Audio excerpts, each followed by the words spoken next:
لسر ناوی چارپل مدیا سلاو و ریس بیویا کن روژه که خوش آرام و بختوار در باس بکن ام دست به برنامه خواه دکن بری که ام دست به برنامه خواه بکن دخوازم آگاه داریه که دبیره که خمگین بور پار بکن دو ایواری حوالی می هجا جیگری سروکی گشتی پاکی ریزدار فیاز اکمن کوچا داوی کر یک جانا جنشکا و وقتا هن بیارد قوم گوتن خلاص دبن مروب لال دبه نها از دوی وارده مساج سروک پاکی ریزدار مصطفی özçelik بوره پار بکم حوالی ما جیگر سروک گشتی پاکی که می دلال فیاز اکمن مخابن جناب ما کوچ کر کک فیاز اکمن نزی سی روژیه لآلمانیا نخوشخانه اجبر نخوشیا کوید 19 تداوی دیدی همو مداخله این دکتر تیر نکر و مخابن دو بشب ما کک فیاز جناب ما کوچ کر ما حوالی خوی دلسوز برای خوی هجا وندا کر ما کتکاره کی فداکاره کی خباتکاره کی بیوستان دوزا آزادیا کردستان وندا کر ما حوالی خوی نمونه مرواتی وندا کر کک فیاز جه 5 سالی زیده تره به فداکاری به باوری به هیجان به اوینک جدل آج بو دوزا آزادیا کردستان وک قادره کی وک ریبره کی هر دناب تکوشینی ده بله گل کردستان زاروک خوی هجا به قیمت و پاکج وندا کر مج پرچه جدلی خواه وندا کر تو گوتن تیره ناکو کو خما خواه ایشا خواه تعریف بکن امی به آلایا کردستان آلایا آزادیا کردستان کو کک فیاز تجاری لعرده نخص لباب بدن و امی هر دریاوی ده بشرب پیروز بمشن گلی کردستان تجاری ده کک فیاز کداویج بیر نکه خوده برحمه خو شابکه جیوی بشت به بلاسر خوشکامه حوالامه مطبخانه سر برازین ما پیلین مزگین مملورین سر همو مالباتا کک فیاز مالباتا خوشکا محتاب صعبه سر همو رببر اندام آلیگرین پاکه صعبه سر گل کردستان صعبه امید حق مراسم جنازه کک فیاز ده روژین پیش مده آگاداری بدن رایا گشتی سروک گشتی پاکه مصطفی özçelik بله هم جی وک مالباتا چارپل مدیا سرساویج کک مالباتا کف فیاز و حسکری میر دخوازن جیان اوه یک جانا بیاریم بی رنگی به سپریز درد که پیش ما دبی ام قبول بکن امی نها دست به برنامه خواه بکن تماشاوان نیجا وکی دجنری که دجی مگوت بو مجارا میا ایرو هربجارتن سوری هلوسا کردا و روشا روجاوا کردستان و تالیه مجاره کی گله گرینگه مجاره کو قدر روجاوا کردستان جنیز ده علا قدر دکه دنیا ادی نه وک بریه کردستان جی ادی نه وک بریه لهمبری دابشکرین و داگرکرین نا کردستان کرد ایدی به هلوستن سروریا دولتین داگرکر قبول ناکن ایرو امه به 4 آلیین سیاسی کل روجاوای کردستان خودی رولن صحبتک لدار بکن فکر و رامان وان فیر ببین او چه دفکرن جبوی هلبجارتنین سوری جبوی روشات داویا لروجاوای کردستان پکته چاره سری هاتیه برداری هر کو چاره سری نیز به دولت انداگر جی والا ناسکرن یک جوی نمونه جی بیارین لقاموشی پیک هاتبو نه از بچم علی استودیو و برزی میوان خواه بوه بدم ناسکرن از یک رزی دست بی بکم میوان منی کمین رزدار حواس خلیل عگیتا نونین انا کسیه که حواس تو بخیراتی سپاس که سراج و خمگینی او نوچه مسح کرد کوچا داویه یا کک فایز سرساغیش پاکه و تمامی گل سەرێ وا و ماڵباتاوی ساغ gelek sağ bikek havas. Ez çi maliyê din kek Alî Şemdîn endamê Politbîroya Partiya Pêşverî û kek Alî tu bi xêr hatî. Dengê te. Dengê xwe bik.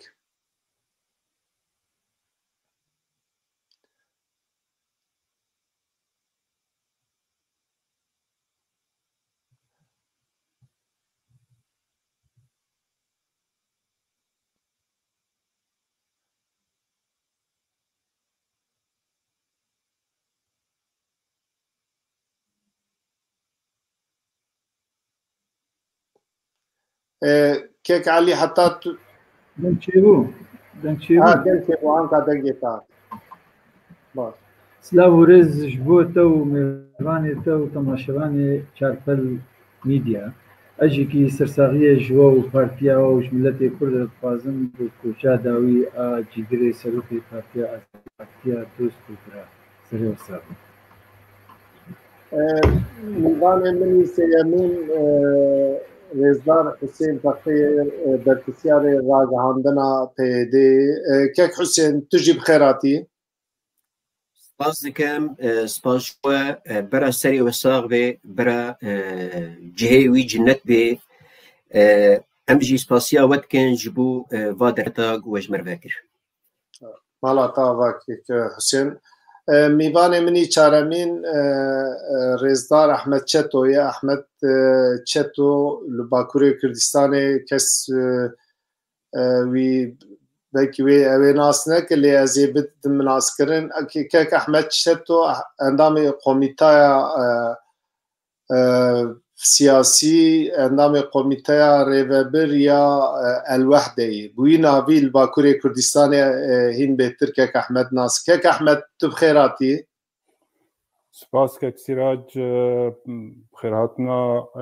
mêvana dikim her wiha sersaxiyê ji cenabê we û hemû endam û alîgirên partiya we dixwazin. Birakî ezîz îro me bi rastî guhdar kir û koça dawî kir cihê wî bihuşt bê serê milletê Kurd ser û ber sağ bê. Mala te ava bi mala we hemûya ava bi jiyana ve em ê tekoşîn berdewam e û em ê di rêça ku kek Feyaz nîşan daye duê rêçê de em ê biçin. Em dest bi bernama xwe dikin bûyerên xemgîn wexta çê dibin tabiata jiyanê em ça bikin. Em dest bi bernama xwe bikin ez ê ji rêzê hema bi hilbijartinên Sûriyê em dest pê bikin. Kek Hewas cenabê te ji bo hilbijartinên Sûrî karê çi bê? Ev hilbijartina ji alî hiqûqî, ji alî siyasî tu giraniyek wê heye ji bo Kurda tê çi watê cenabê te karibe vê mijarê ji temaşevanên Çarpel Medya re şîrove bike em ê kêfxweş bin. Belê silav û rêz ji te û hemû biraderên mêvan û temaşevanan re. Mesela hilbijartinên hundirê Sûrî çêdibê wek hûn zanin yanî ji 2011 heta îro hek em ser rewşa Sûrî a giştî em baxêvin. Hilbijartinek nerewan e, tinê şanoyeke hilbijartina çêdibin li hundirê Sûrî. Beşek ê bûye sedem wêrankirina sedê şêst ji xaka ji xak û ber û kuç û milletê Sûrî ew îro wa hilbijartina dar dixe. Em hemû dizanin yanî îro rewşa Sûrî bi giştî gelek biryarên navdewletî derheqê wê de derketine. Taybetî biryara 2118 her wiha biryara 2254. Biryara 2254 behsa gelek xalat kin. Nav wa de mesela wek hûn zanin yanî nabê mesela bingehên xalên bingehîn ê hilbijartinê bê distûrek rewa hebe tu nikarî wa xalê bingehîn ê hilbijartinê jî peyda bike. Biryara 2254 dibêje hilbijartin vê bin çavdêrîk navdewletî de çêbê ser bingeha distûrek ne li hundirê Sûrî de. Ji ber em zanin îro cidabûnek نتنی سیاسی الهندری سوری ده لی بله باروکرنک خاکا سوری ایرو الهیزن جدا جدا وقت بیجل سر عرده و خاک ریود بن چه هیزن نافخوایی دستلات دارن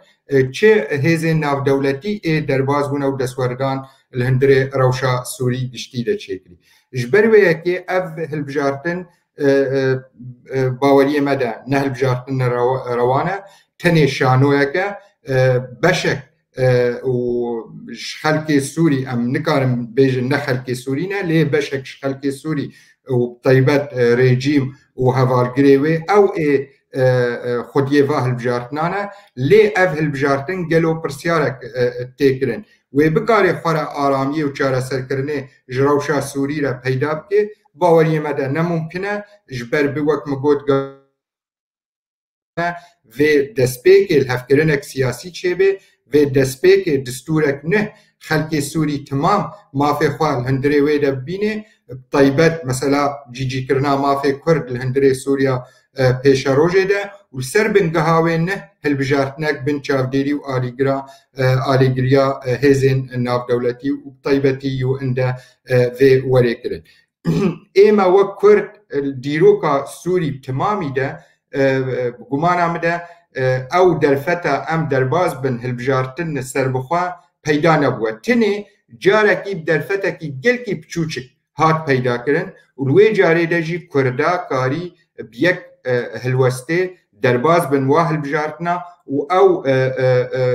او بلکی جمارک براستی گلکی مخابن مرو نامرو سر بسکنیجی لی بکیمایی کردا کاری اثبات بکش خلق سوری تمامی را و تمامی جهان را کاری یک دنگی درباز به کاری نونری خواه دربازی برلمان ترا سوری بکی روی دمیده تبلیوا درفت و آستانگین هاتن پیشیا کرد ایما ام نابینن اول بجارتن روانه ام نابینن وی چاره سریه بخوره بینه تنه تخوازن هنکی جعمره وی رژیمه و هر وها روشا خراب آل سوری ده دریج بکن باشه کک حواس گلک صاحب مالاتا و از بیچ مالیه کک حسین جناب تا هلبجارتنین سوری چواد نرخینه و جعالی و مشروعیت کی و هلبجارتنه یه حقوقیه هی جعالی سیاسی و چواد نرخینه اموا گداری بکن کک حسین دنگی خود کک حسین دنگی تگرتی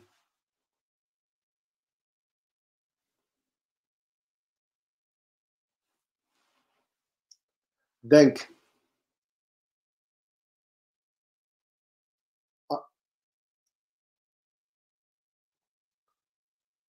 دنگی تنایی کک حسین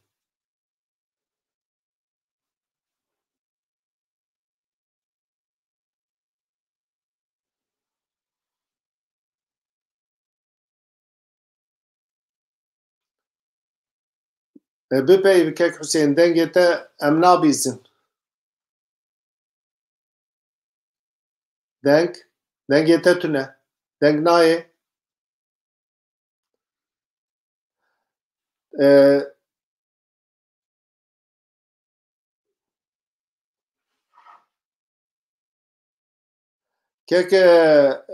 کک حسین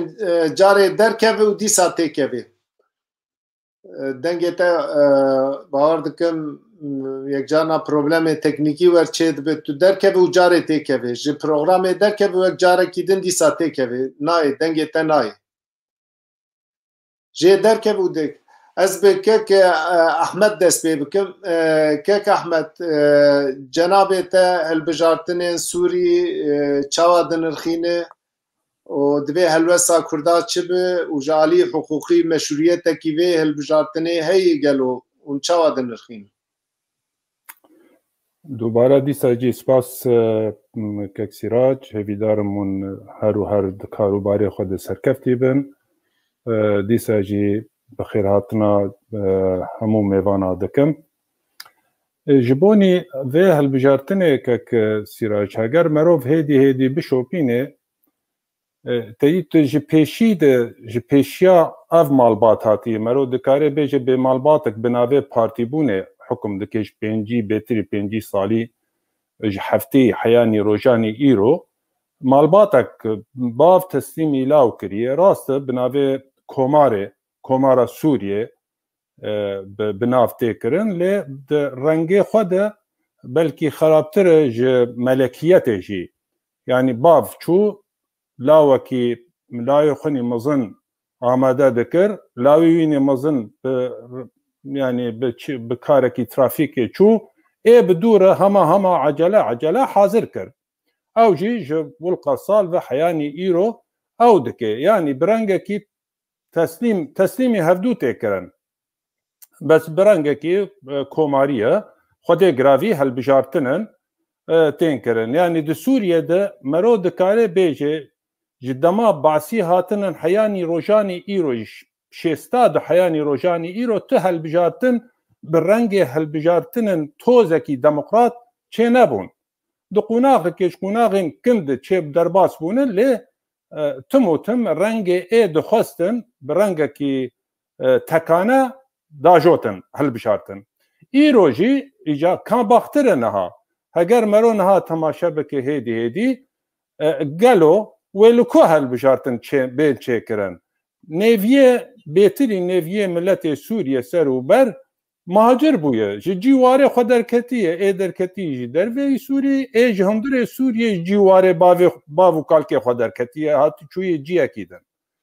عليدن بيتري نيفيه خلكن سوريا وخاكا سوريا ند دستي رجيم دايا دستين جور دايا يعني دستي فيالي داي دستي في دولتي داي دستي في دولتي دايا دي ساجي مروف وهاد فكره قالوا كاوي تشاوا لكوه هالبشارتن بيكرن اي سيام او يعني جرين دوزيعتك دغو خلق لناني خد حيره لناني روجانا نا خوارنا خوش و باش و پاقجی و درستی و نظام چاوا لخوارنا خونی ناني خونی روجانا گلو و چاوا کوم بکه کاربه ناني زاروک خو بینه بجسدی ای حیانی دبن دست رژیم دجی جسدی مرو دکاره بیجی زیده شستیش خلق و جماورین ای دبن دست رژیم دی سال ناني زاروک خود حیره کو چاوا ناني زاروک خو کاربه تالیا ایواره بینه چه رنگی و بینه چند کاراوه بکه و چاوا بماشه يعني الرژیم جحمر رنگ خواه شکستیه ایجاتواره داوی جده 2011 حیانی ایرو سوریه دگولک خوینه دجی گولک خوینه سوریه بحمر رنگ وینا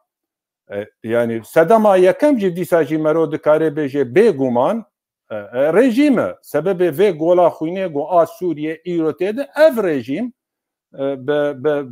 برپرسیاریا سروک یکم ای برپرسی وینا بشار اسد برپرسی في گولا خوینه و داکف حیانی ای گو شریکانی آوی دکن ده في گولا خوینه ده جبر وی هاوی مروف دکاری هیدی هگر بده سر هردو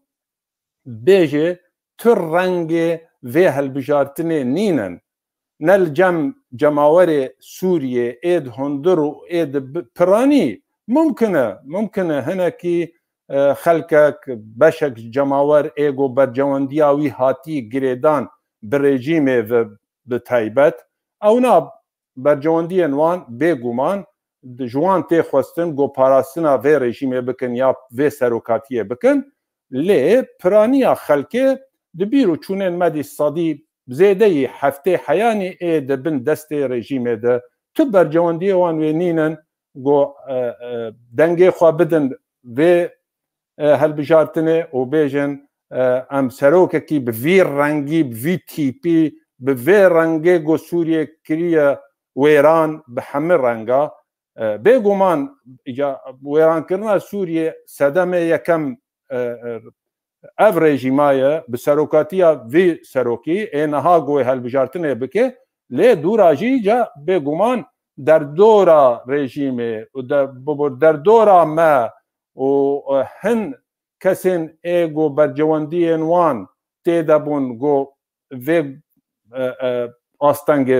بەردەوام بکەن و درێژ بکەن ئەو ئەم جدا وێنا دەکەن بە هەردوو تێگرێدان بێگومان لێ سەدەمایەکێ وەک جەنابێتە گوت ئەم هەلبژاتنێ ددن پێش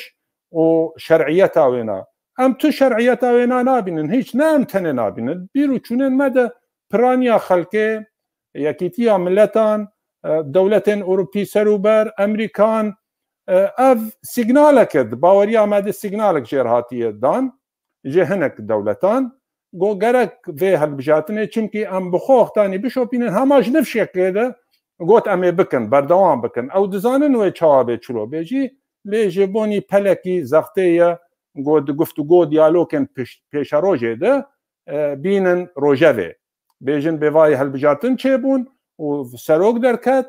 و ئەف سەرۆک ژیت ببێ ئەمرێ واقع دوو گفتوگۆ دیالۆکێ پێشە ڕۆژێدە گۆ لەسەر پێشە ڕۆژە سووریە برەنگێ گشتی گۆ تشتێکی وان تێدە هەبێ لێ ئێمە ئەم دەبێژم ئەv ڕەنگ یعنی ئەv کەسێن ئێ دەستێوان بوونە بخوین خوینا ملەتێ سووریە سەروبەر بولقاسە ساڵ بولقاسە فرەهبوونا وڵقاسە گۆڵێکی وڵقاسە مەزن وێ جەماوەر توجی هەست و مەژیە جەماوەرێ سووریە بگشتی و کوردا تایبەتی دوێ نەبێت سپاس gelek spas kek Ahmet mala tava em biçin aliye kek Hüseyin mezekin dengê wî çawayî kek Hüseyin Silavorez ha baş dengê te tê kek Hüseyin ez pirsa xwe dubare bikim cenabê te jî zanim me ji beşdarê dinar jî pirs kir 26 Gulanê li Sûriyê hilbijartin heye ji alî hukukî ji alî siyasî meşrûyeta vê hilbijartinê heyê divê lemberî vê hilbijartinê Kurd çi elwestdeynin pirs ew bû em te gudarî dikin kek Hüseyin Silavorez ji bo we û ji bo mêvanên we û temeşevanên we birastî wek mamosteya jî anî ziman gelek xalê got nerewabûna van hilbijartinan anîn ziman ez jî dubare dikim ev hilbijartinên nerewan e ji bo gelek sedema gelek xal anî ziman ez xal jî lê zêde bikim ev hilbijartin li ser bengeha zagona Sûrî ya 2012 hatî damezrandin ev zagona 2012 Sûrî hatî zayînkirin ku Beşar Esed bi tenê bibe serokê Sûrî ev yek du rewabûna wê zagonê jî nemaye ji ber ku ev zagona Sûriyê 2012 zagonekî gu pîvanên zagonên navdewletî û yê dunyayê tê de nînin nokta duem xalê duem hiç bandoriya yasa û zagonê li jiyana gelê me Sûrî nîne tenê kontrola dewlet Sûrî ketî destê ewlehiya Sûrî destê emna Sûrî û serok Beşar el-Esed divê warî de wê divê bandoriyê de û divê saya welatekî emnî ewlehî wê çi hilbijartin bên meydanê nokta siyem gavê got her hilbijartinek bi taybet gu rewşekî wek Sûrî wek mamosteya jî anî ziman ev qasî golên xwînê û heya aniha hêzên navdewletî têde ne dagîrkerî têde heye sedî çil ji xaka Sûrî neb dest dewleta Sûrî de ye divê sayê de sayekî çavdêriyekî navdewletî ji ser van hilbijartinan çênavê Beşar Esed ji roja ku alûziya Sûrî dest pê kirî gelê Sûrî got şoreşa xwe rojeya şoreşê dest pê kir û bû alûziyekî berfireh û komkujî berpirsiyarê di ber xwînê gelê Sûrî de Esed serokê artêşa Sûrî اف ارتيشا كو يصير ناف دولتي وك بن بيكرن وك سوجين شر في ارتيشي بناكي وك سروكي في ارتيشي اوجي سوجدار او خنمجه ملتي سوريه بهمو خال زاغوني جو ام بين يان قانوني ياسايي ام بين فان هالبجارتنان داخل بيفاني اف هالبجارتن هالبجارتن النروانه وجهه بجارتنان لباكور وروجلات سوريا دهري من خسريه ده خسريه لباكور وروجلات سوريا وجهه فان هالبجارتنان النبي سباس ام جي سپاس گن کک حسین مالاتا ام بچن علی کک علی شمدین کک علی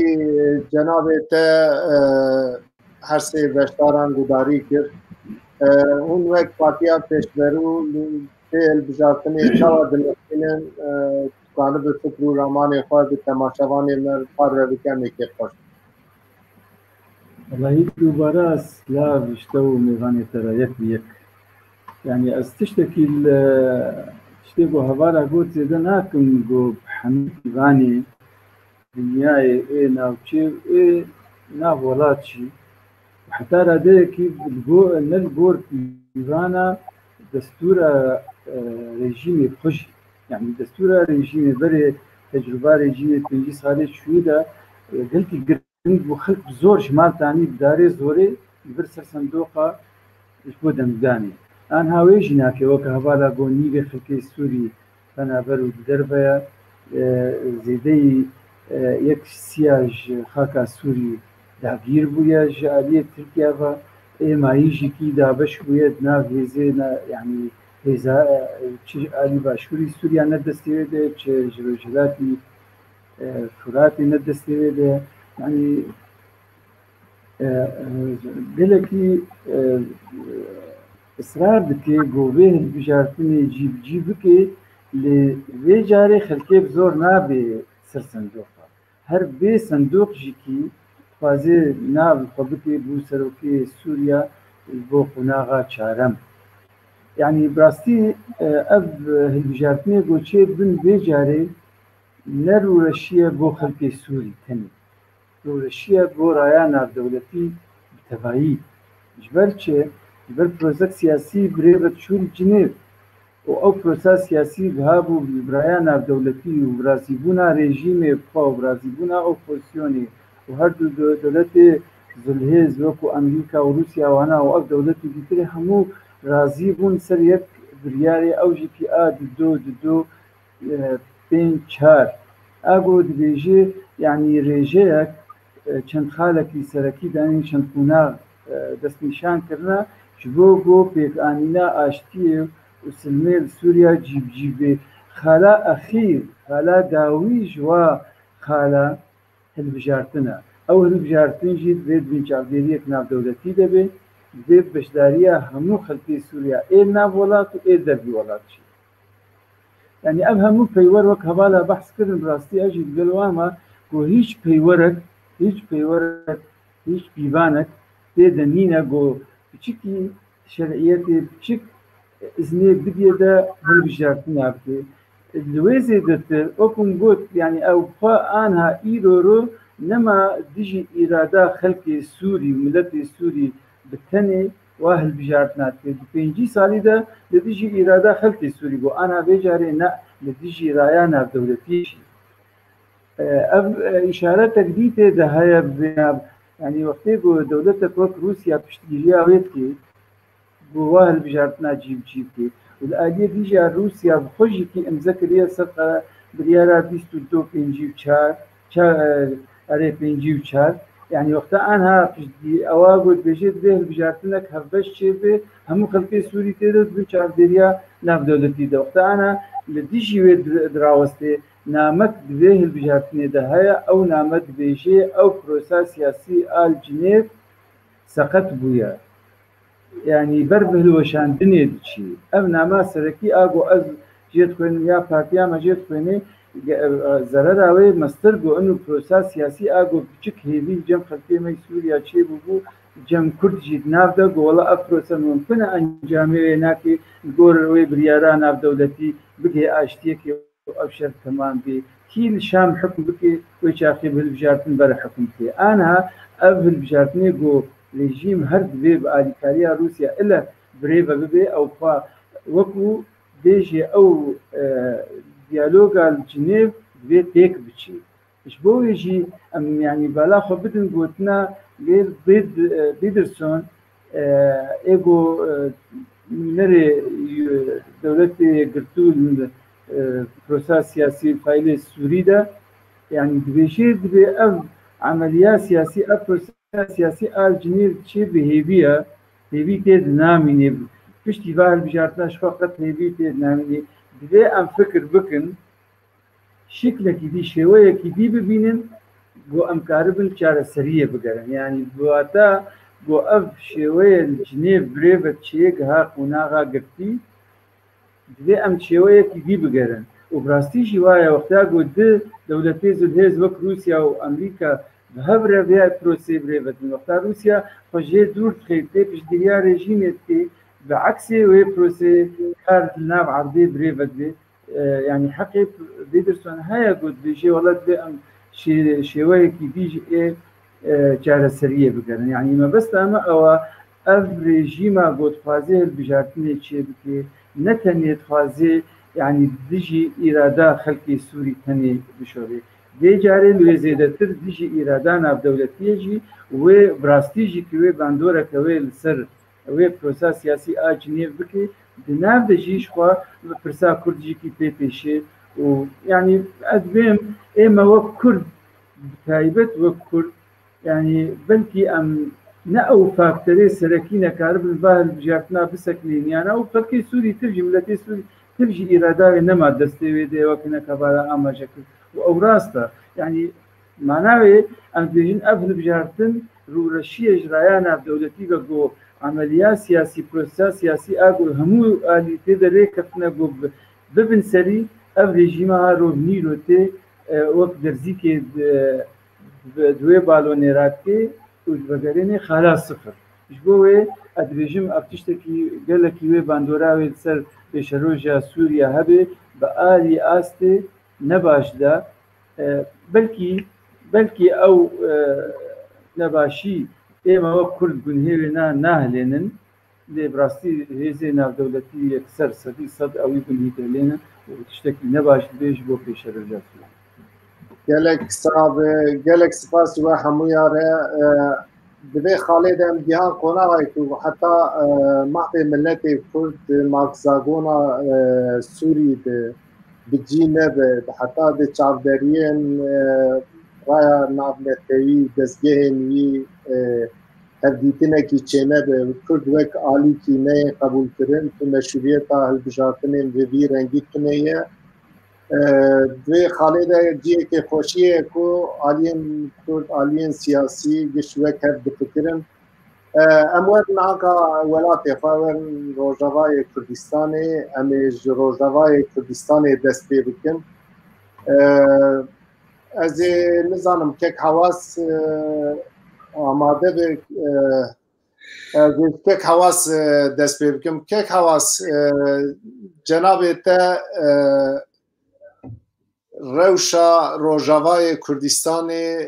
روشا دیالوگا کرد به کردی روشا بیارن و طالب تایبتی جی روشا دیالوگا کرد به کردی دنابین آنه کسی و پیانکی ده هدیتنک هبو و براسی جی درایا گشتیا روجاوای کردستانی لحر چار پرچه کردستانی اب هدیتنا پیانکی و آنه کسی جیه که خوشیه بو و پیمانا دو کشور کربو بنگه و سروی بنگه و گل گاوین ارینیجی آویتن وک آلیین سیاسی هر دو آلیجی ویا دکلره کرن گوتنم من سر پیمانا دو که وی اویدن لی روش هات نقطه کی ده او هفدیتن و کلید بو و راوستیا گلو جناب تکانه آگاهداری بدوی تالیه روشا نونرên taybetiyê Amerîkayê ket devrê bûwere bi cihê ev dîtin kirin bi aliyê peynekerê ev dîtin kirin vê rewşê cenabê te karî şîrove bikiş temaşevanê me re belekekî sîra ji bê guman hûn dizanin yanî mixabin demekî dirêj mesela danûstandina demekî dirêj xwar û baweriyê min de gelek hek îrade hebe ev dema dirêj jêr lazim nebû hek îradek wek lazim hebe gumana min de ew peymanê me ji berê hebûn bes bûn em va mesela va danûstandina wekî dibêje ser bingeha wê em her tiştê xwe bibin serî lê em bikin nekin em wek beşekî Sûrî destwerdanê li Hundirê Sûrî de çêbûne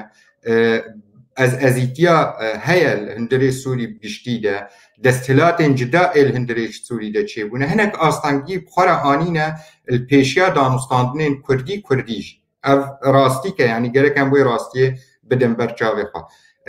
tevlî wê em dibêjin gavne yanî çi nêzîkbûna Kurdî Kurdî çêbê pîroz e belkî ez تعبîra siyasî aniya qanûnî em bêjin Kurdî jî belkî ne gelkî li cihê xwe de yani em bêjin beş hene beşên siyasî Kurdî hene danûstandina pevretkin ev beşê siyasî çi nêzîkbûn nava de çêbê cihê pîrozgahî ye li di xala de hetan hal hevkirin çêbûye lê li hinek xalên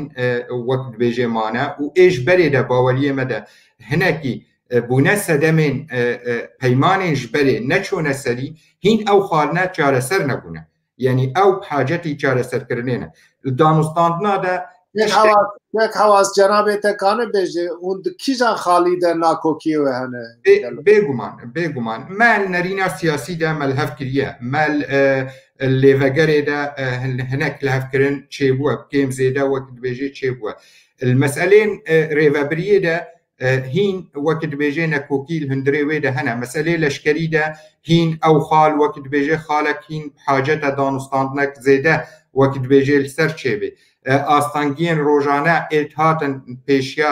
xelkê û bû sebeb ew peyman wek dibêje têk çûn çil mesela leşkeriya neçar de çil mesela peydakirina rengek ji îtirafê mesela xwendinê de çil mesela girtinê de çil mesela şewat û destwerdana ofîsên karûbarên partiyên siyasî ofîsên partiyên siyasî ê girêdayî Encûmena Niştîmanî Kurdî ve kesên çalakvan ve girtiyên ji berê hebûn hîn rewşa wan nediyar e yanî gelek sedem baweriyê me de ew hîn hacetî çareserkirinê ne û hacetî avakirina baweriyê ne lê ev hemî jî çareser dibin wextê îrade peyda bibe wextê nerînekî birastî gorî nerîna siyasî em hemî bidin ber çavê xwe îro rewşa Sûrî timam têre derbas bibe rewşa deverên Kurdî li Rojavayê Kurdistan de derbas dibe deverên Kurdî ê cida cida astangiyê wek dibêje li Hundirê wê de çêbû çê em Efrînê bidin ber çavê xwe em Serêkaniyê Girêspî gelo em çawa wek dibêje nehêlê dubare bibe em wa hicetê xelk peyda dikin em wa hiceta rahêjinê bi gumana min de gelkî rehete em bikarin nekokî hene gelkî hindiktirin û zeîftirin ji pêşiya armancên sereke cîcîkirina mafê Kurd li Rojavayê Kurdistan de û Sûriya pêşerojê de hek em bikarin bikin ev gumana min de yani hek em dêna xwe bidin giştî ez nedibêjim ji demê Amerîkî ketine rojevê de ji berî Amerîkiya Fransî û piştî Fransiya nûkanê Amerîkî û ji berî wê sê peymanên hebû xalên me nekok tim û tim tatbîqa li ser erdê de yani me li ser kaxeta hev dikir lê li ser erdê tim nekokî çêdibûn ser erdê tim tatbîq çê nedibû net hat pêkanî Rêzdar Mazlûm Ebdî daxuyaniyekî de got tu astengî lember vegera pêşmergê roj tunê ye yek ji xalê sereke nakokiya wan yek jî ew e wexta serokê hesedê bibe tu astengî tunê ye gelo çi ye destverdanekî din heye kes naxwaze hûn li hev bikin nihanka wexta mirov cenabê te gudarî dike هێبیا مەریا خورد دەبێ مرۆڤ دەبێ وەلا یعنی پر باوەیەکی خوشبین بێ ئەوێ شیرۆڤەت بکە گەلۆ چییە ئاسەنگیە وە لە هەمبەری ئەڤ ئاسەنگیە وەختە سەرۆکی هەسەدێ ببێ دڤەگەرا پێشمەرگێ ڕۆژدە تو ئاسەنگی تونێ گەلۆ دی ئیدارێ دە یەکجار نا دەبێ مەری د کارێ پراتیک دە هەمبەری هەف کۆمپرمیسا بکە یعنی قدرا ملتێکی قدرا وڵاتێکی هەیە دەبێ مەرڤ یەکجار ناژ ئاخۆ هەنێکی داخۆ یعنی هەر کەس ئاخۆ داکەvە خوار و مرۆڤ کارە دخالێکی مشتەرەک دێ لە هەب بکێ ئەس بێم یا من ڕاستە تو بێ ئامە ڕاستێ پەیەدە بێ ئامە ڕاستە پارتیا پێشڤەرو بێ ئامە ڕاستێ ئەلوەحدە بێ ئامە ڕاستە پارتیên din bibêjin ئامە ڕاستە تو tiştekî di siyasetê de huner meriv li hev bike mirov di hin xala de li hev bike divê hûn hinekî zorê bidin wê li hevkirinê hûn gavekî bavêjin alî pêyenekê gavekî bavêjin بله بێگومان کەکی سیراج وەک من دەستپێکێ گوت یعنی دانوستاندن نە هەر تشتێ ئەس بخوازم وێ پێک بێ و نە هەر تشتێ ئێ بەرامبەری میژی بخوازێ وێ پێک بێ یعنی vê وەختێ مرۆ نێزیکی دانوستاندنا بوو vê مرۆ نێزیکی تشتێ هەڤبەش ببێ یعنی تشتێ هەڤبەش مرۆ بێخێ بنگە ji mesela danûstandinên xwara ez bêjim her tişt wê wek me bê nerast e yanî li dinyê de li rojevê de li malê de ne tiştekî rast e ji ber wê yekê hacet e em hemû tiştê hevbeş dest pê bikin wek min got yanî mesela gotara Birêz Mezlûm erênî bû li cem û ciyê wekî dibêje di rehetîkî ne tenê li cem me wek Encûmena Niştîmanî Kurdî baweriyê min de li cem timamî gelê Kurdistanê her wiha li cem timamî partiyên siyasî heta êne beşdarin va danûstandina de jî ciyê di rehetîkî bû û ew hacet em spasiya wa biraderên xwe partiyên ne beşdar ê alîkarên wekî dibêje nabin astengil pêşiya pêşva pêşveçûna de û ew jî ciyê rehetiye lê li warê pratîkê de li ser erdê bi gumana min de ez dibêjim û em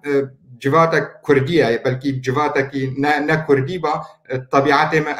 ez naxwazim têkevim wa axaftina de lê civatekî Kurdî de hinek tiştê rastî hene vê em bêjin baweriyê min de hinek hene ne ji ber cewendiyê wan e ev danûstandin ser bikevin û ez nabêjim ji alîkî tinê kesaetî hene ji hemû aliya naxwazin ev danûstandin ser bikevin ji ber serketina va danûstandina dibînin têkçûna ciyê wa ê kesaetî an ê partîkî û ev yek ji tiştê gumana min de herî xirab e gerek e em her yek ji aliyê xwe de bi xurtî li ser vê meselê bisekinin ji ber bercewendiyê miletê me gerek e zêdetir bê ji bercewendiyê me yî kesaetî û bercewendiyê me yî hizbîtî hek bercewendiyê ezezîtî û ê hizbîtî em bidin pêş wê ti cara li hevkirinek çêne bin ji ber partî hek em fêm bikin çêbûne li ser esasê bikarê bercewendiyê mileta li cîcî bikin hek em partîkiyê kar bînin ser esasê bercewendiyê miletê xwe têxin xizmeta partîkiyê de bi rastî ew mişkilek mezin e yanî ez bikarim îro derfete hatî ez çawanê bêxim xizmeta partiya xwe de û hebûna partiya xwe de mişkilek e yanî ew mişkile herî mezin e gerek e partiya min ew bin xizmetkar bê bingeh bê li xizmeta bercewendiyê milet de ji ber wê yekê ew hek axaftin axaftinê xirab ê ser ragihandinê de çêdibê hek destwerdanên xirab ê li ser erdê çêdibin gumana min de gerek e ê dilêş û dilşewat û dixwazê ev danûstandin û bercewendiyê milet ser bikeve hemû bi yek dengî bi yek helwestî dijî wa kesa yan wa partiya bisekine û baweriyê min de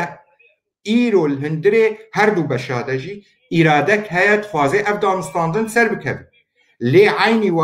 aynî wext kesaetînê hene naxwazin jî ser bikeve û ew jî vê rastî zelal bê yek di do rewşa navdewletî giştî û destwerdanê li hundirê Sûrî de heye ew jî hinek astangiya bixwaretînin em vê jî vê baş naz bikin yanî rewşa dawî cenabê te got alqamişlo çêbû medîd milîşiyatê Eyranî çawanê xwestin wekî dibêje nekokê nabêne Eyraniya û Rûsya de rejîm tim dixwaze nerehetîk hebe tim dixwaze ne aramîk hebe li hundirê wê deverê de tim dixwazên ملت الوی دبره ده نلهف به خوازه کرد وقت بیجه یک هلوست یک نرین رخ نبه ولات داگر کر ناخوازن هلوست کردی هف بش هبه اف هموجی دبن آستانگیر پیش گاوه ده لی گمان آمده ام بیجن روشا در بازبوین ها امریکی بلکی جبری دمکی کرد جواتک دريش وزارة دربة إما وك أنيا آشتي وآزادي هبو وك أنجمان بشكل هندري ويدا ما أمريكي جدي تخوازن وادانستاندنا السر بخن جدي أمريكي تخوازن درباز من قناغا ددويجي آوادانستاندنا نتن الفيدي ده بسكنن ليه روشا قشتي آسوري هكا بدن برچاوه خواه تتزاني الولات الدنيا حموه ده وقت نكوكي تشيد بن شورش تشيد بن الويدي ده ولات خوازن شريك بن بچاره سرکرنا سياسي ده سر اساسي برجواندية خواه بيك بين السر عرده مخابن روشا سوري ده ترزي ولو تشيبوا ولات انجدر و اي بياني در كتنا الهندري سوري ده هر يك شوا برجواندية خواه خستنا در استفاده هر يك شوا السوري خواه البحر فكرية تركا بيني حصتا خواه برنا امریکی دبینه حصتا وا وقت بيجي دستواده روس دبینه حصتا خو برنا جبروي كي ام دبینه نزیک بونا وا ج مساله جاره سر کرنا سیاسی را و پیدا کرنا آرامیه را نوک جبري درباز ببن هندري سوري ده هنا كي راحتيك الجموها اللي بغير حكيره نرحتيك الهندري دبرين جدا وطيبت ام بيجن روجافاي كردستان ده ايرو روجافاي كردستان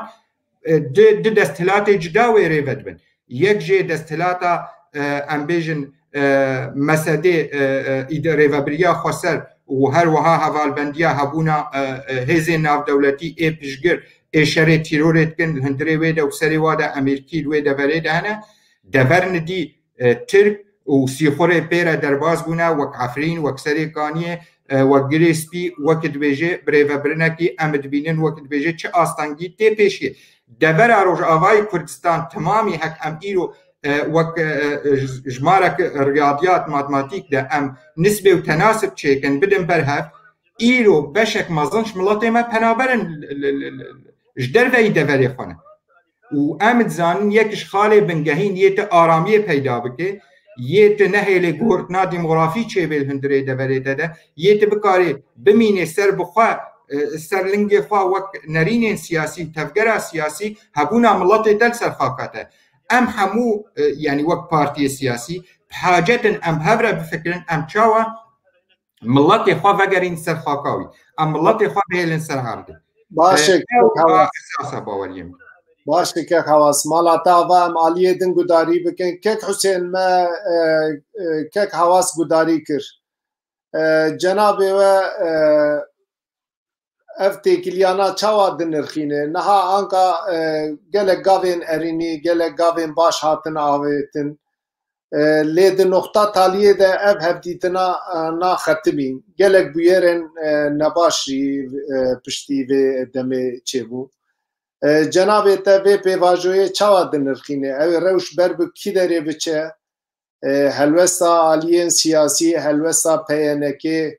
و هفدیتنا ویا و تالیه به نونرین امریکای ر دچه آسته دیه هون چاوا دنرخینه نبیرانا مثلا د لسر عردل اوی ام دشوپینن د چاپمنیه ده پشتی ابیرانا تدی ارشم برویم پارتیا تکرن سبب این وانا چیه کو درای گشتی ده مگش شوپان جالی پینکه جی ارادا کبود خزوی مسئله چاره سر بکه وانجی گاواویتن هون وی بیاره چاوا دنرخینن و بیاره دن علیه که انا کسی علیه که پینکه لهن پارتیه مهنه دریوه اوینه دریوه هدیتنه وک پارتیا پیشبرو وک پارتیا الوحده هنا بيرانا چاوا شروع ودكن ام و گداری بکن کک حسین فرمو براستيق انا جو ام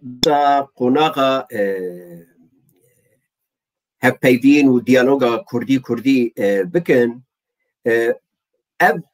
ديالوغ قناغا كي باش در باس كر جهشت هنك انجامي باش يه بنگهي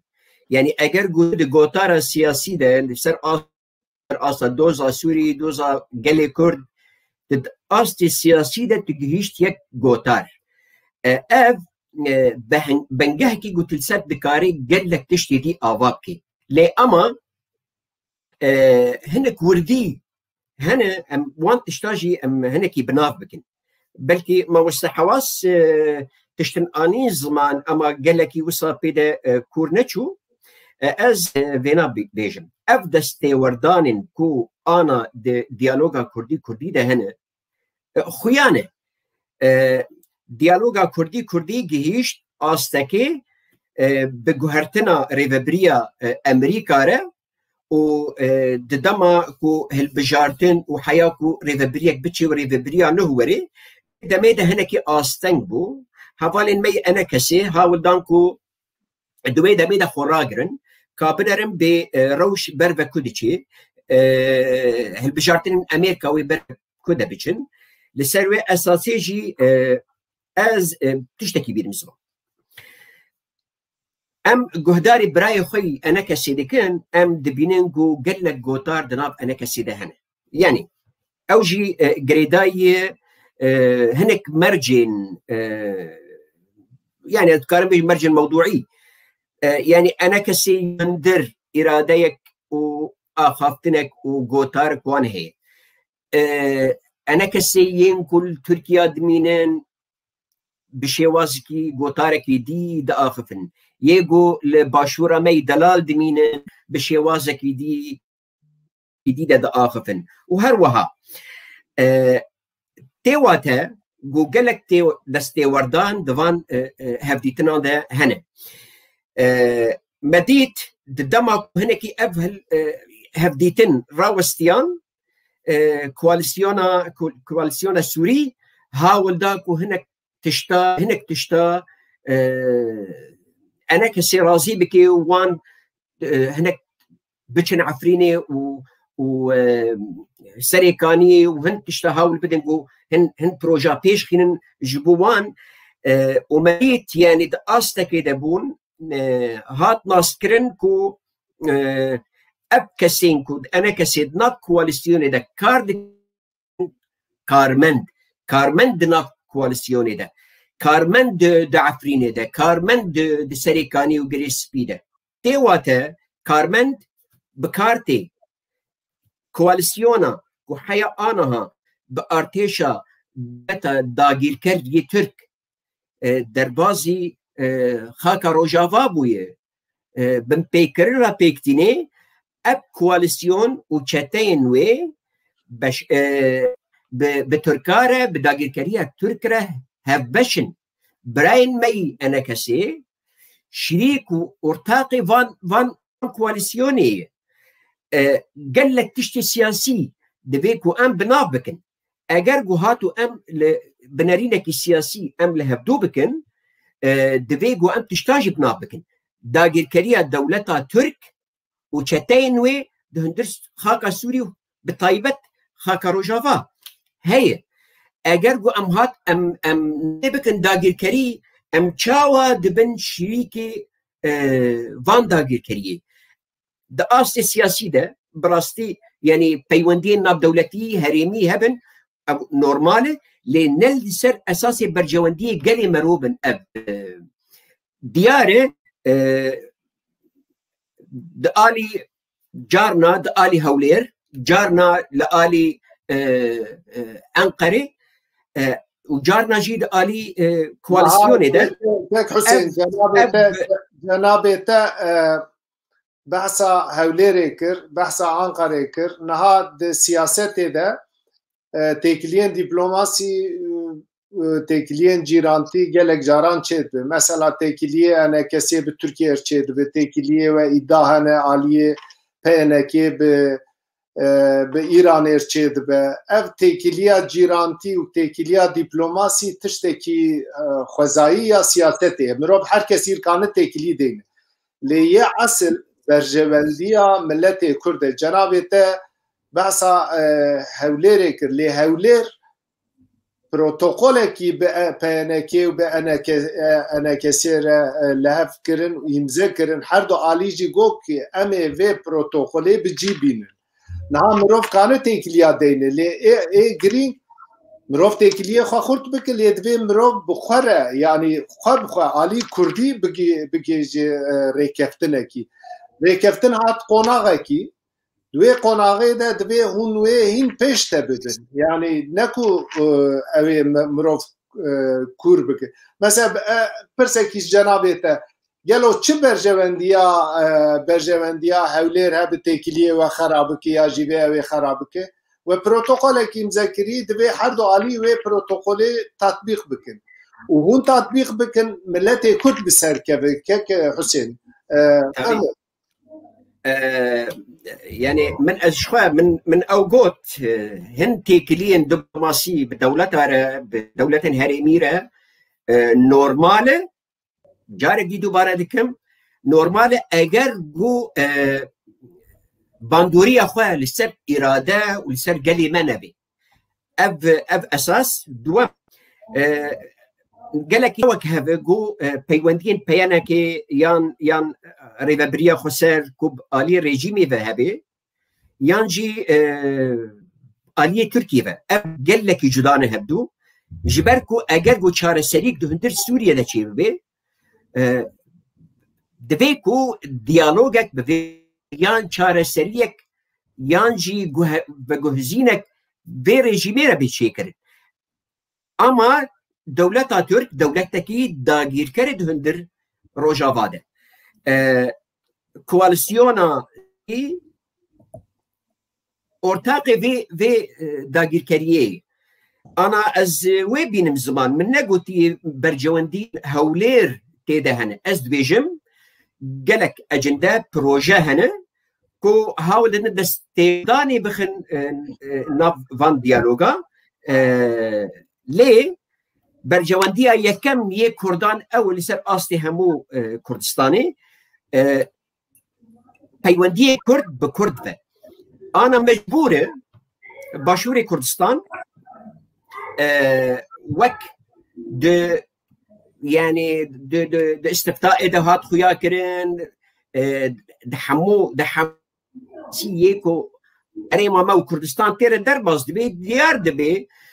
ku dewleta Türk dijminê tevî serekeyê got dijminahiya gelê Kurd dike çil başûr bê çil Rojava bê çil Bak bê tê wate eger got pêwîstiyek heye Kurd be Kurd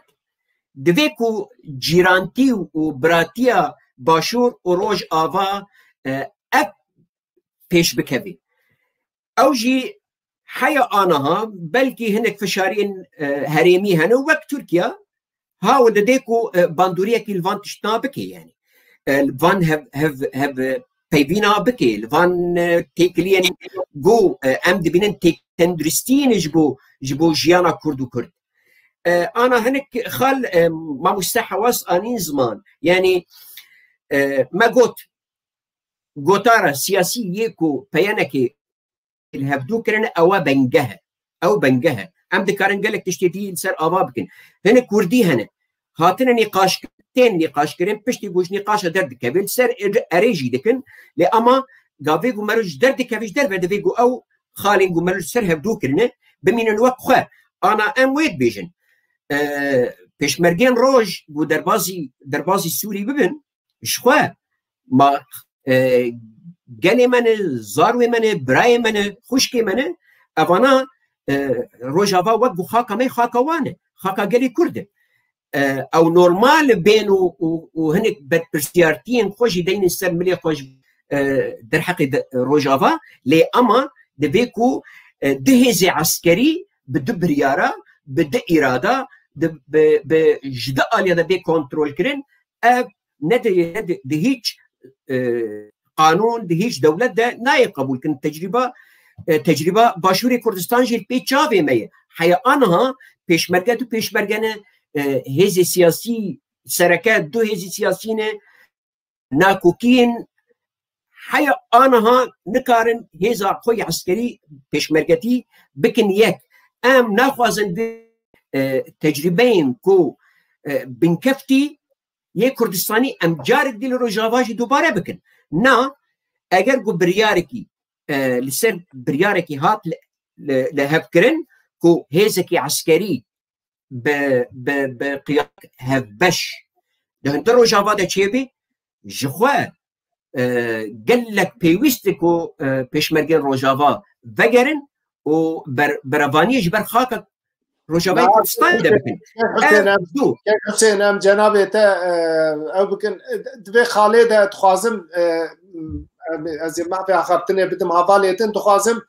لهفكرنا كي هبا كيك حواس جنابته چه دبيجش بوي گوتني كيك حسين والله متخوست كك حسين ولو هناكي زلالتر براستي وكزوي ناس كم هناكي موضوعيات نيزيكي مسالات بي يعني هناك تشتي آنين زمان استفازم زلال كم مسالال هفكرنا سياسي از برسم كك حسين برادري ماي بارتين يعني كي چقاسي التزام بكريا حتى انها باوليم ده التزام بينهات يكرن ويكش خالي سركة ايه هولدان اوتكن ايه مجي مدبينن جركة هبونا كرد المسالات على سركرنا سياسي و دانستان نده نتنی پارتین یعنی که پارتیا پیشورو پارتیا وحده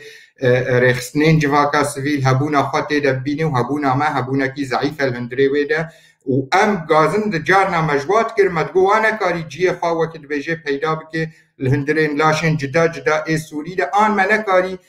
مناسك وقت هف كردي او پیمانه هنه تیک چون منکاری ام سری خوا نزیکی و مسئله بن جبر ام مسئله چاره سرکرنا سیاسی ده بخورتی الهندره ویده بن بگمانا مده بینه کرنه یعنی مثلا ام بیجن اپوزیونا سوری ایرو انجمان الهندره ویده یعنی بگو آخافتنک و تمته گوتن و منت خواست که حسین بیجی از یک شوا کسی 2019 ده نونر انجمان اجتماعی کردی دسته سیاسی آتی داخل عینی وقت از یک مقصود جی یک شوا کسی اندام بو شانده دانستاندنه مسئله را بنچافدریا جناب سروک ماکرون الپاریسی و مگود قنا که وقت جناب که حسین مسائل سیاسی شفدو درخی اف آخافتنا سر آگهان نید به ولا بریارا انجمان الترکیه تأکید ببناء بریارا انجمان الجمع انجمان بریارا خواستین ترکیوی دمی دجی نتخواست ام شریک بن دانستان داده 2015 و 14 و 13 و 16 جی پارتیا پیاده شو روج الترکیب انجمان نل ترکیه که احمد باش زانه و که علی جی باش زانه چند نونر انجمان ایل هندره اپوزیونه ده چندن سر تلیات تینج مارتن سر تلیا عین تینج مارتن او الهندره اپوزیونه ده امد بیجن روشا جاره سرکرنا پرسا کرد الهندره سوری ده بلا یکیش و هر سی حوالاجی بیجه نگری ده اب جاره سرکرنا سوری آگشتی نگری ده اب تیکلیه ملت سوری که حسین گری ده اب دربازبونا ترکیه و گروپا دربازبونا ترکیه و گروپا جوی دمیده نرین انجمان اجتماعی کردی زلال بو نتشتکی رواد بینه دربازبونا ترکیه و گروپا دیجی یاسای ناف دولتی امد بینن پیکاتیا گور یاسای ناف دولتی ترکی دیپلماتی مش ترکی را گوتیا اپوزیون را نکوکی نابینا مواده چه بونه او اپوزیون آسیاسی یعنی راستی که ام ناخوازن هنکی براستی گل کی درباز بنوی قناغه ده انجمان نشریک الهندره ویده حتی انها حتی انجمان شریک با که حسین انجمان و ایرو لوی دوره ده که مایی از دو تشتا بیجمته و هذا كوي لشكريجي الهندري و دفري دهبا و ريفا بريغا و دفريجي بكرا ليه برانگا سياسي اري نكريا او درباز نتني اري نكريا بديتني خوي دبلوماتي بحمو ولات الجهاني را السر روشوا دفرات سكري از 2018 الجفاتا جمعية عمومي نيويورك بوم اف خالا سركا ما مناقشة كرو درباز بونا تركي الهندري حفليني دبوي وقتي ده وام جي فديناكن وام شكرات هالوصلة خوا ديارتكن ليه ببي تني قوتنكي هبونا انجمان الهندري چند كساتي انجمان التركينا وقت بيجي ناف اوبزيوني دا جبر اوبزيون تركيا وكأنه شورى شما آل سوري حمود جي تركيا مريجي مش بير حواس حوالي دناجي قداري بكن مخص از لیبورین اتخاذم بس از لیبورین بس انك خاله که حسین آنی زمان هوليري هەولێری هەولدانی هەولێرێ کردە کەسێکی نەکردە یعنی پشگرتنامە دەهێ دیتنادا ئێمە تشتا هون اتفاقی سەر بکن ئەم پشگرتناوەتکن و هەولێرێ سێ پەیمان بن چاودێریا جەنابێ سەرۆکدا وەکت بێژێ ئەمزە کردە وەختێ بەرجەوەندیە وا لە هەڤرێزیا مەدە نەبوو وێ ئەو هەفپەیمان چێ نەکرا بوو شریک دانینە وا هەفپەیمانادا و هەولێر خواستن ئەم بیەک هەلوەز گومانە بدەن ها وەختێ تەنگ هەندرێ ئەنجومانێدا مناقشەتکن ئەم گازندێش هەولێرێتکن ئەمە دبێژن جەنابێ سەرۆک بوو سەدەم پەیەدێ وەختێ دەمەکی دەب ئاواکردنا ئەنجومانە نیشتیمانی کوردیدا دە بەحر خواستن مە قبول نەکرد هات سەدەی پێنجی داوە و ئەف ڕاستی کە هەولێر ئاریکار بوو پەیەدێرە بگومانە بدە بهترش ئەنجومانە نیشتیمانی کوردیە باشه کێک حواس باشه ماڵاتە ئاوا بێ کێک ئەحمەد جەنابێ تێ هەردوو ئالیا گوداری کرد تێ چ بێژێ دەبێ خاڵێ دە کێک ئەحمەد دەستێوان ساق مەلاوانە بە ساعتەوان خۆش بڤی ڕەنگێ زەلال و دیالۆکەکی هێژا گۆمەرۆ هەردوورە بەردەوام بکێ لێ تشتن هەبوون مرۆڤ دکاربێ لەسەر ڕاوەستێ هێدی هێدی باوەریا من یەک ژێ کەک سیراج گفتوگۆ دیالۆگ ژیانە هەگەر گفتوگۆ دیالۆگ چنە بێ ژیان نینە مرۆڤ گفتوگۆ دیالۆکێ بە دژمنێ خوەرە دکێ ئێ گۆلێ خوینێش ملەتار چێکردن دناڤاندە ملەتێ کورد جی li dawî de guftûgo diyalogê li ser masakê bi hevdor rûniştine yanî tê wê watê gelo me tiştê me Kurda zirar li hevdû kirî û mero hevdû birîn kirî û êşandiye em bidin ber hevdû li Rojavayê Kurdistanê yan got beşê Kurdistanê ê bûye behra Sûriye di coğrafya nû de gelo ji rejîmê bêtir rejîma Sûriye me bêtir tadel hevdû kiriye ez bawer dikim na her wiha li beşên din jî ê Kurdistanê ê bûye behra Tirkiye ê bûye behra coğrafya Îranê ê bûye behra Iraqê yanî di her çar beşên Kurdistanê de ê wextanî merov wek millet guh li hevdû bike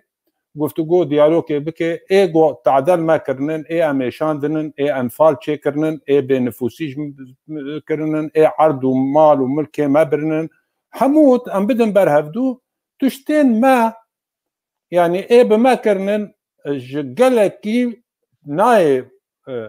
berhevdû tiştê me bihevdû kiriye em guftûgo li hemû beşa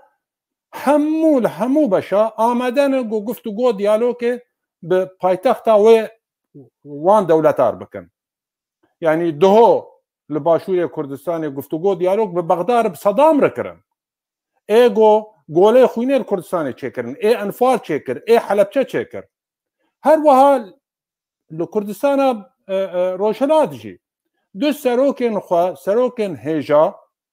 ji bo guftûgo diyalogê qelenê guftûgo diyalogê dan Doktor Qasımlo Nemêr Doktor Şerefkendî Nemêr her wiha îro li Bakur jî guftûgo diyalogê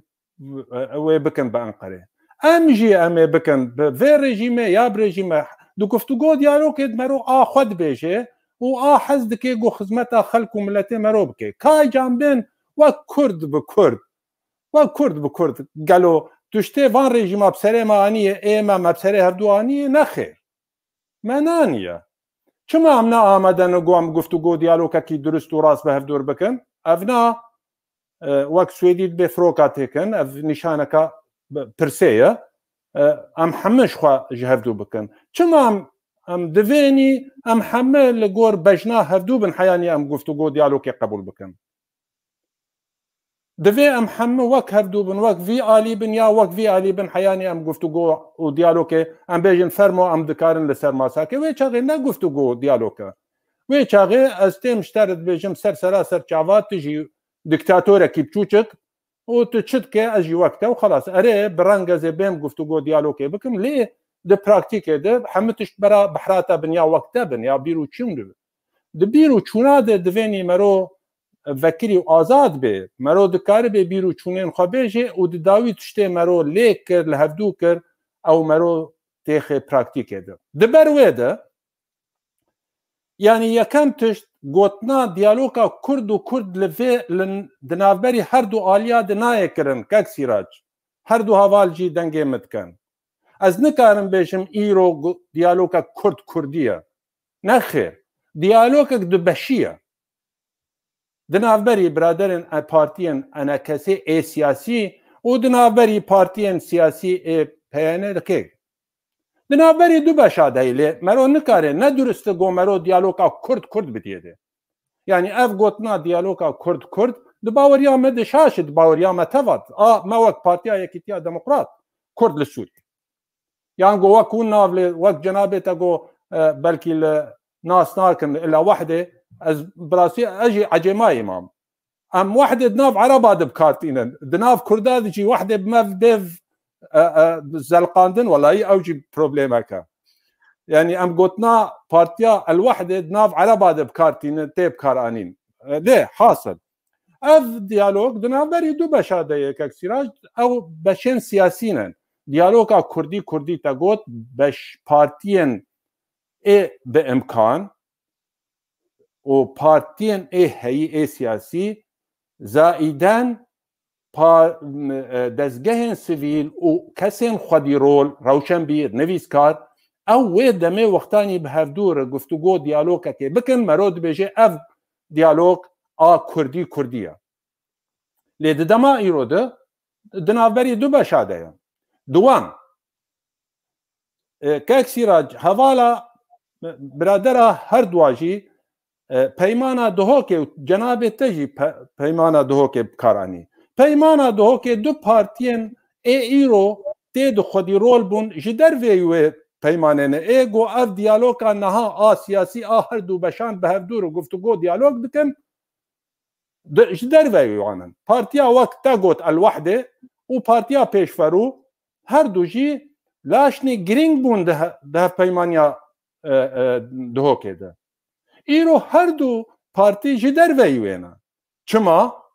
ev ne ez pirsê ne besibê Ahmed cenabê te xalekî giring destnîşan kir yek ji sedema vê bernamê me xwest wek Çarpel Medya em vê ew ê destnîşan bikin çima ev du alî di derî ev diyaloga kurd û kurdî ye belkî hûn kanibin alîkarî bi pêşniyarê xwe bi dîtinê xwe vê ew ê dewlementtir bikin ji bo wê yekê bû em dixwazin wek nêzîkayî navbêna we de çê be ji bo wê bû Na kek Sîrac em nêzîkî hevin ême wek Partiya Yekîtiya Demokrat wek Elwexdê wek bawer dikim kek Elî wê ji min bêtir divê di şarezabê wek pêşverû em rokê ji roja me her du partiyan me tu asteng li pêşiya guftûgo diyalogê a bi her kesî re ji ber wî hayî problemê li cem e ji ber wî hayî hinek alî me qebûl nakin çimkî ême em vekirî ne ji bo guftûgo diyalogê em gotina a na a çê nabe guftûgo diyalog bi vî grupî yan bi vî grupî nebe em wêna bikar nayînin ji ber wê biraderin henin ev gotin di baweriya me li bejna hinek aliya nayê ê Kurdistanî yan ê êmenî Rojava nexêr divênî em wek hevdû bin em qalibekî hevdû bin û heyanî em têk hevin li guftûgo diyalog di baweriya me din na ême wek partiya me Partiya Elwexdê wek tu dibêje dîsa jê zê tim û tim vê bêjim tev ez dixim navberî du kevana de ême Partiya Yekîtiya Demokrat Kurd li Sûriyê di guftûgo diyaloga kurdî kurdî de bikartînin ew têkilî danûstandin divênî bêsînor bin wextanê te sînor jê re danî tu mana guftûgo diyalogê nînin dîsa ez ê bêjim em wek du partî û bi taybet meselen Partiya me Elwexdê di guftûgo diyaloga a dihokê de xwedîrol bûn îro dibêjin em di bingehê guftûgo diyaloga dihokê de dimeşin ê baş e du partî ji wan partiya nînin çawa wê bibe bingeha dihokê navekî dî weş pêşî di şaş kiriye di baweriya me de her du aliya ji pêşî di şaş çûne divênî navekî dîr xwe bikin nebêjin bingeha dihokê wextanî bêjin bingeha dihokê du partiyên dî sereke heye divênî tê de hazir û amade bin ew li alîkî li aliyê dî got em jî di nav wan de bin kek Sîrac em jî di nav wan de bin nabe diyaloga kurdî kurdî yani em her du partî jî û partiyê kurdî ser û ber ê ji derve jî dîsa nabe divênî em vê nazanibin ام باش زانبن اف تێکەوێ بیر و هەستێمە ئەف دمەژێمە جی بگرێ نابێ دیالۆکا کوردی دەبێ دیالۆکا پارتیên سیاسی کوردی تا گۆ دیالۆکا کوردی بەشێک جڤاتێ هەیە ئەو ناوێ جڤاکە سڤیلە ڕەوشەنبیر نویسکار بیروەرێ کوردا هەنن خودی ڕۆلێ کوردا هەنن گەرەک توکارە بێ وەک پارتی و هێزن سیاسی تواناژیل دەردۆرا خۆ کۆم بکێ توکارە بێ بکێ شریکێ خوێنی بریارێ لێ تو بەشێکی تکێ شریک و بەشێکیت باوەریامەدە توشتێکی سەقەت دەبێ ئەو لە ئالیکی یعنی ئەم وەک پارتیا ئەلوەحدێ ئێمە ئەم دەبێژن ئەف دیالۆکێک پیرۆزە دنابەری هەردوو بەشادە ئەم پشتگێرێ وێنن ئەم حەز دکن ئیرۆ بەری سبە بسەرکەوێ لێ ئەم نکارن ناو لێ بکەن بێژن دیالۆکا کوردیە نەخێر یعنی ئەو هەواڵجی گەرەک وێنا زانبن گەرەک باش لەسەر ڕاوەستن و شرۆڤەکردنێ دژی گەرەک وێنا بدن دیارکردن ji bonî sibe pêşerojê xelkê bikin şirîkên xwe dikaribin ew xelk ew partî ew hêz guwana jî qebûl bikin lê tu min qebûl nekê û bera divênî ez te qebûl bikim ew li hevdû nabe Duam di baweriya me de astangê îro çêdibin sedemê got ev partî netêdenin çimkî herdû partî yan bibûr herdû hêz li gor xwe tişta tefsîr dikin kek Ehmed cenabê te xalekî giring destnîşan kir got sedema yek ji sedema va problemana ev herdû partî netêde em ji kek Husên bipirsin gelo kek Husênê çi bêje di vê noxtê de kek Husên cenabê te çi bêje di vê xalê de ji sedema ev herdû partiyên elwehde û pêşverû netêde ye ev yek jê problema ev hevdîtina dixetime û nê çawa binirxîn سپاس دکم ji bo mamoste Hewaz jî ji bo mamoste Ehmed Çeto jî ana axwazim hinekî qol bikim yanî kûr bikim em bi diyaloga Kurdî re û ez tev heval Ehmed Çeto jî dibim ku em nikarin nav lê bikin diyaloga Kurdî ji ber ku di partiyên bi bandor di partiyên ku ez bawerim ku nêzî rêveberiya xwe serin nêzî peyedên bêtirî ku enekesî nêzî peyedê bê yan nêzî rêveberiya xwe ser bî lê çima ev du partî di van diyaloga denînin tabii wek mamoste Ehmed jî anî ziman sedemên wê hene ji ber cewendiya kê ku ev herdû partî têde nebin eger wan bijin civaka sivîl rewşenbîrên ser bixwe hemû partiyên Kurdî di hundir rojava de divê ku beşdarî van diyalogê bibin û ez yani ez vê jî pesend nakim ez rast nabînim ku li ser wek esasê wê li hevkirina dihokê yan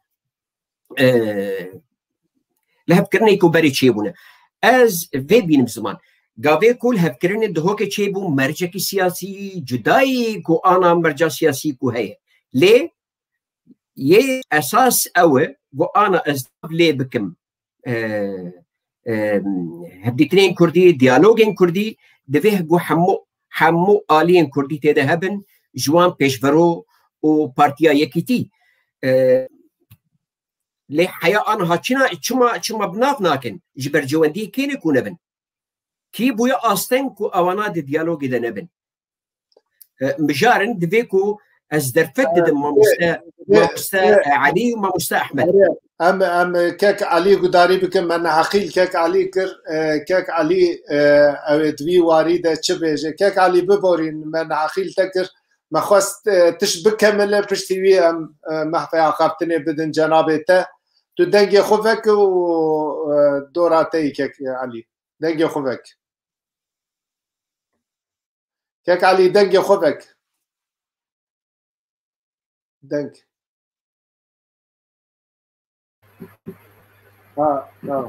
کشن اینه تعدل ما بغم نکه خدمت دیالوگ گره بغم نکه ولی ما بله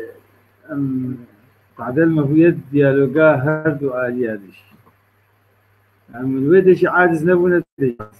يا تدبي تدبي بيانكي نحقيل ما كريه انا كسين عقيل كريه برا تابل مدياجي نحقيل ما بكتو باشا لي تاني والله هيك ما هي نزان مقيد سريد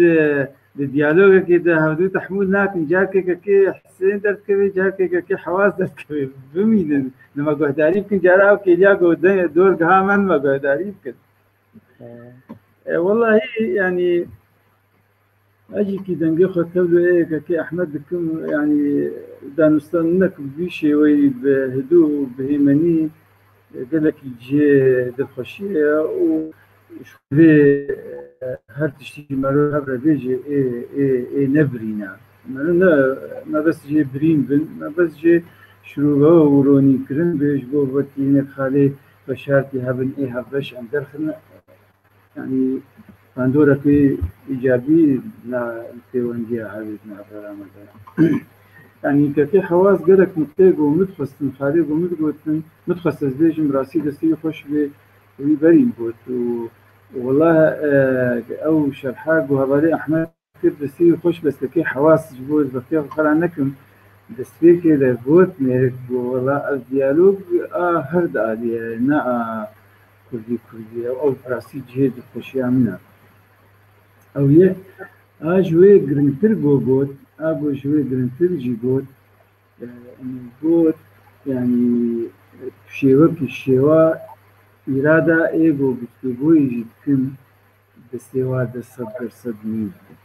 يعني أوجي كي براستي آمنش مني بقوتا أو يقول دستي فجري راستا يعني أنجامي صالة كزيدي صالة ونيبك أن دولة تقول أمريكا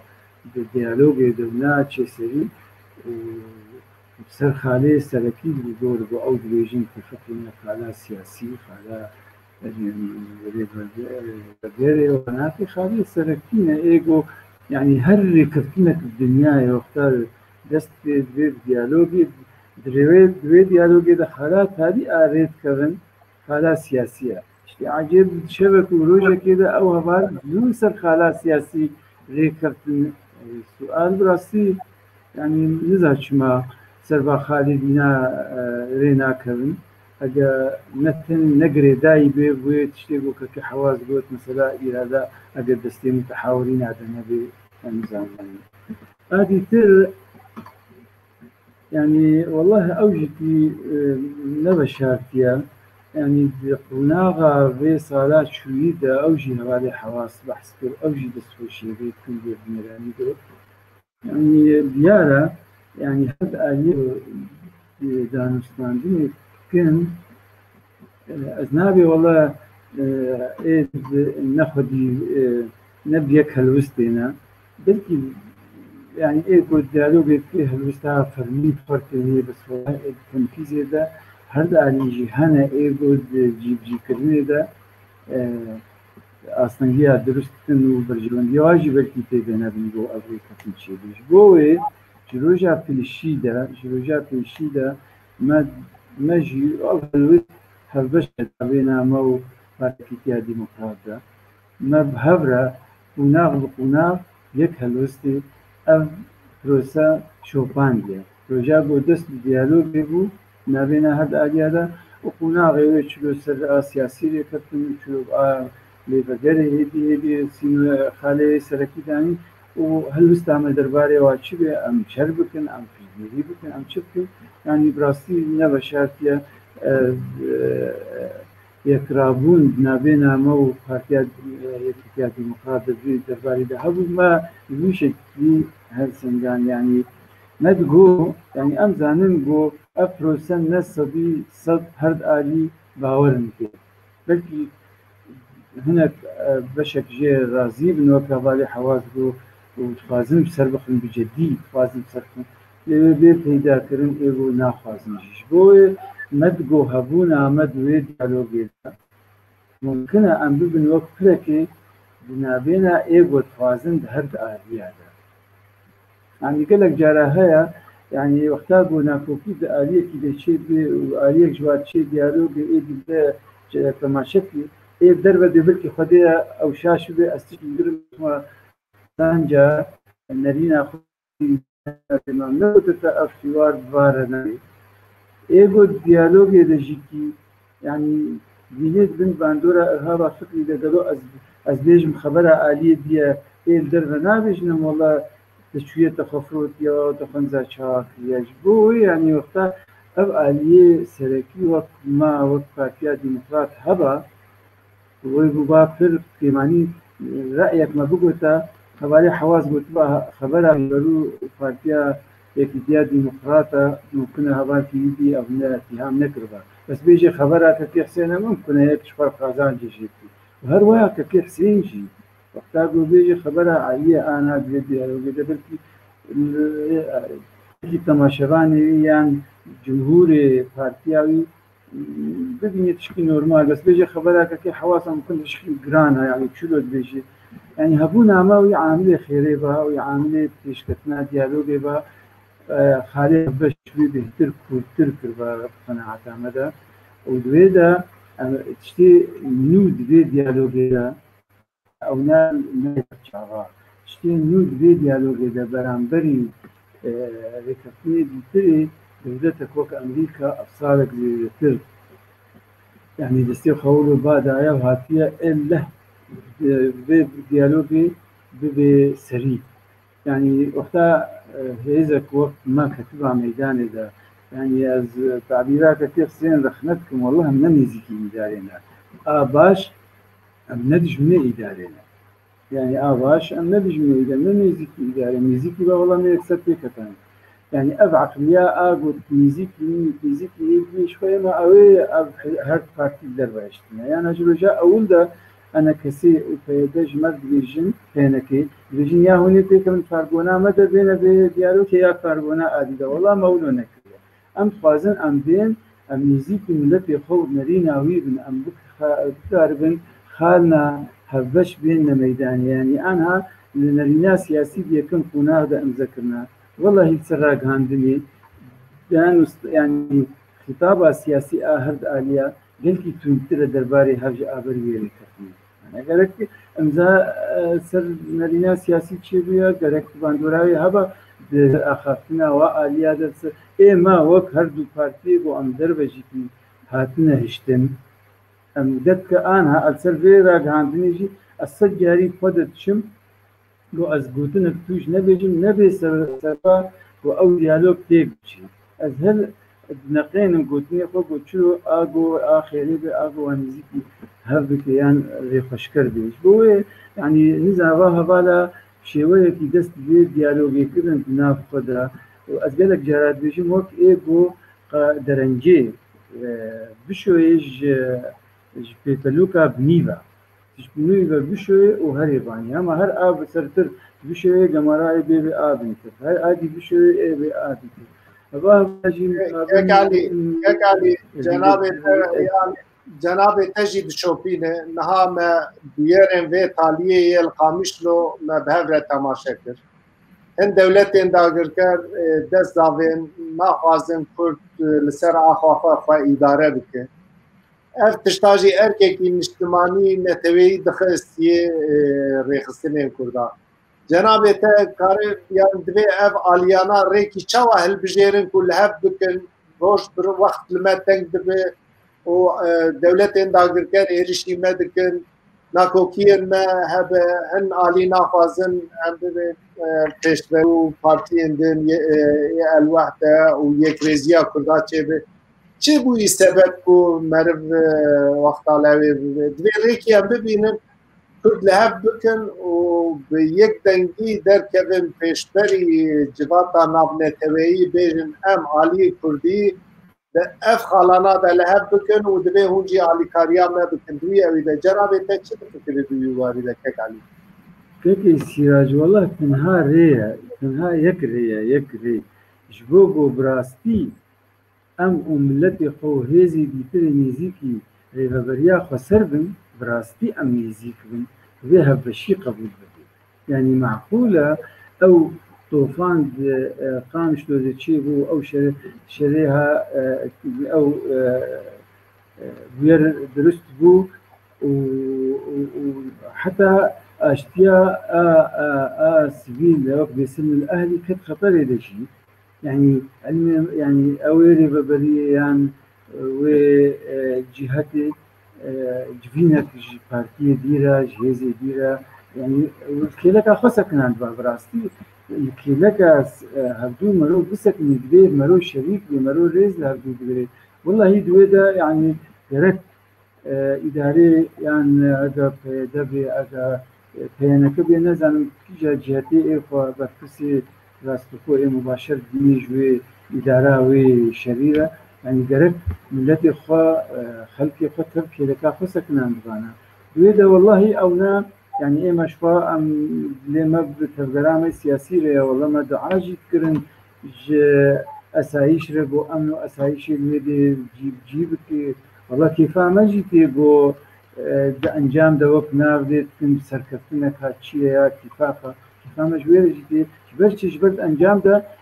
سما اهلي دوي باجاري دب كمان نوينا وشي ده هات فارسن سبسكا يعني وقت نمونه اف جبوت تشتي في شروجي يعني جرك ابها بالي قلت سر عرضي فدمن ريفالفر ليه خلقي جيتري دوشترن تشلو بكن شريك وابناء نشر ابيتر هيز جواره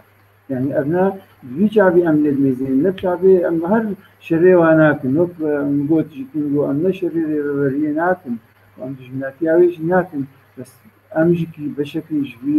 جبي بروسي ام دين ام تين دور خستن تشد ديالوغا واو انا كسيده جي ام دورين فديت باب يري وك بيدا وك شنا عفيني وك سريكاني بريسكي واناكي گەرەکش بۆ ئیجباتم چێ بوو بانە هەموو ئالی تێدە بەشدار بە کاری با بەیەک بریارێ بێت یعنی وێ چاخێ ئەبێ بەری ئەزێ نێزیکی بم ئەزێ پشتگیریایە بکوم وەختا بۆ ئەس شەریک بم تێدا یعنی هەتا بێکی دیکێ هین ئەم سەر نەکردنە بە هەورە بسەر نەکردنە بۆ ئەم هەڵبەشیەکێ پەیدا بکەم فەزی ئەم باڕۆژێ مایی بێ قوناغا مایی ئەم بفکرم چلو ئەم خالێ هەبەش زێدە بکەم نە خالێ ناکۆپ و خالێ دژە یەکی هەسانی ئان ئەس دگوتنێ ئەس دگوت نابێژم گوتنێ چوب ژی بن ئەس کارم بێلم ئەو دانوستاندن تەف ئار بەسەر بێ ڕاگەاندنی ئەس کارم بێنم تەف هەف ببێ مەرۆ نەکەی مەرۆ يعني وديس بيجم ما دام انا كسي وكيدي سر يا سياسي اتفاق ندكيليكا او دا سبرسا جم شيء قالوا شما قدرت كفن سر عندني جبري توشترين درباريها يعني مرود بي بهاوره بقي قناغه كيغو خاليها بش بيجي خالي يقدر حتى يجبو ملت والله ملت ما جبرتشين ادم ليش كورونا ادم لي تهديدات تركيا ودور بري هناك رانازي يعني براسي ام بيجا بهيفيج شيء بكن افصالك زي صالك في افغانستان بيجي شيء ام نكان بدو بوتنا كفيري ملتي خطي اقدار بكن يعني براسي وقت نقول برسالتيا اخرابونا جنيف استي امريكا وروسيا ده والله في شروط ديجا اگر يعني قلت لك نخش شيء اگر ورشيك هذه بدو بيدان صانيره ونجهن انجامي هي بيدي انجامي والله اگر نجهن انجامي وسببي هاد قريبا انا ام زور بكامل بوره بيباري هلجرن بناكل وبسبب وفساق وشما هون هي بنابي بيش هاد آلية بيبسكرن إنه والله تجاوب جمتنا أم الدرب ما نجي وكوالي حواس قوت أم بأركي خوي بشديري رابونا أم بأركي خيري رابونا ما هبدو ما بهبالي أحمد حاضرة بتسيشار جوين نابينا مواد تشيبو أم شلو هبدو سند بدن قو أم درك من سر قهاندني أم شري في ديالوجي وآلية هردو آلية نكم ام حتى انا في بابن امنا ما امزنك لي سر يا واي سياسي او ام درت كفن سر عندني ام قال لك ان ترجوانا درباري وانا في بيجن قلت له اوجي باش يعني از رازي مجبي دانصنا ايرو بيقولوا از شجعين ازنا بداوتنا بدانا في از جرك بيج دجيكي هذا يقولون هيك علي وقت ما عندك ماي براسي من حقيل حوالي دناجي نكن أنا تورا طالية بكن أزيج كيك حواس دستي بكن كيك حواس هێوی هەیە کۆ دیالۆغاوە و پەیەنەکێ و ئەف ئالیێ دن بوەرە هون بێ پرۆسەسا سیاسی یا ڕۆژاوایە کوردستانی بداوی بینن و هون دەرکەبن پێشبەری گەل و گەل زانە بە گەلێ باشوورێ کوردستانی و ڕۆژاوایە کوردستانی و یê başûrê Kurdistanê yê Bakur yê Rojhilat kêfxweşî bibînin bi yek dengî hûn derkevin pêşberî milletê me û bêjin em problemê Rojavayê Kurdistanê bi hev re çareserî bikin, em ê welatê xwe bi hev re îdare bikin ji bo di mafê milletê Kurd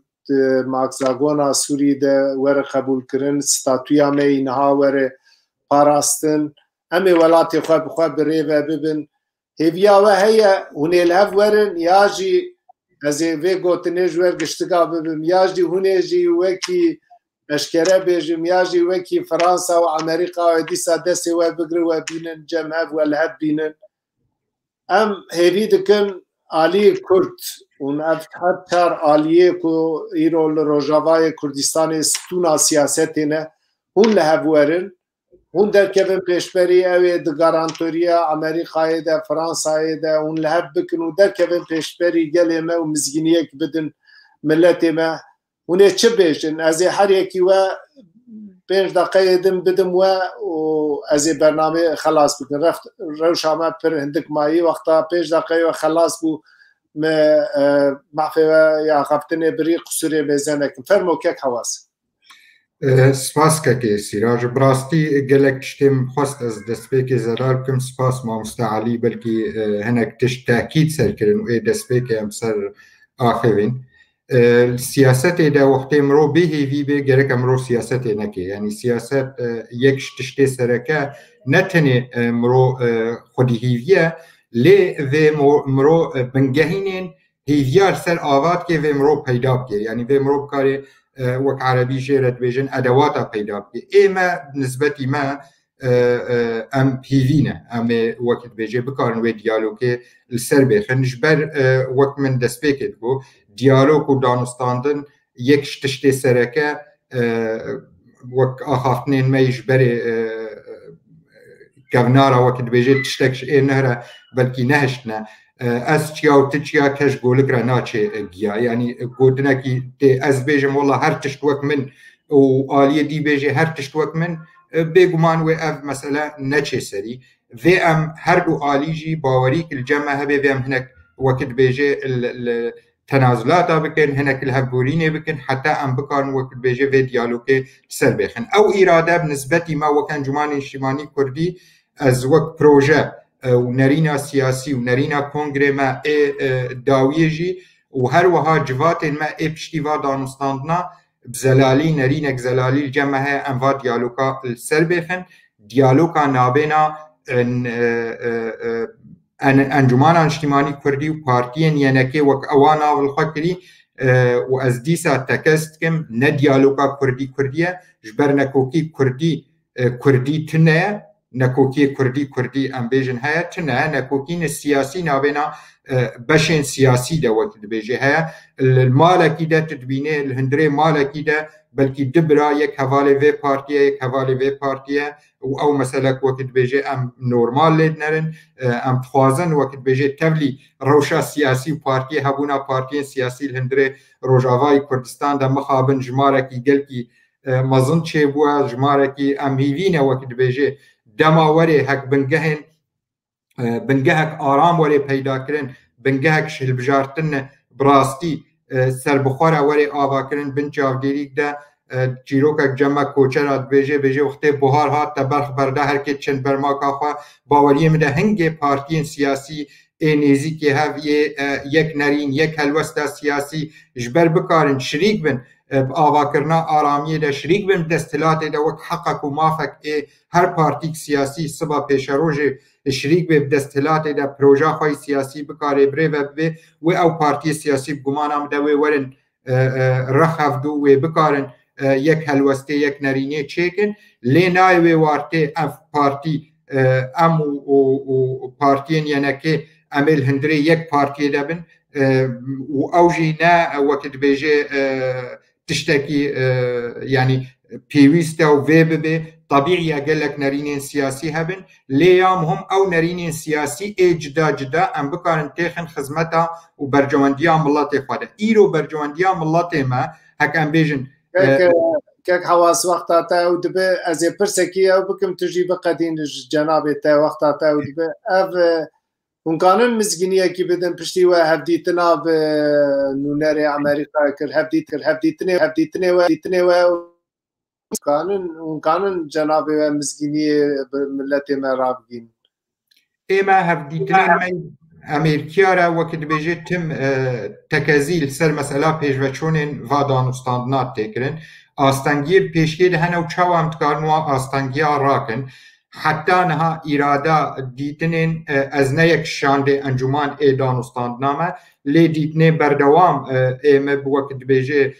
بأمریکا وزارت در و امریکی و هر وها کسی بر پرسیار بر روشا سوری گشتیره هنه و شانده ما ایدان استاندنه جید که تکزی السروه مسادت که امریکی جدید خوازن مثلا و دیالوگی ببن سری و آستانگیر پیشی دهنه و آستانگیا راکن و باوریام ده امریکی یک شولات هری سرکه گرانتور جاودیر سر مثلا و دیالوگا و ام نبرحتی لبنیرن دیروکا کرد روجاوای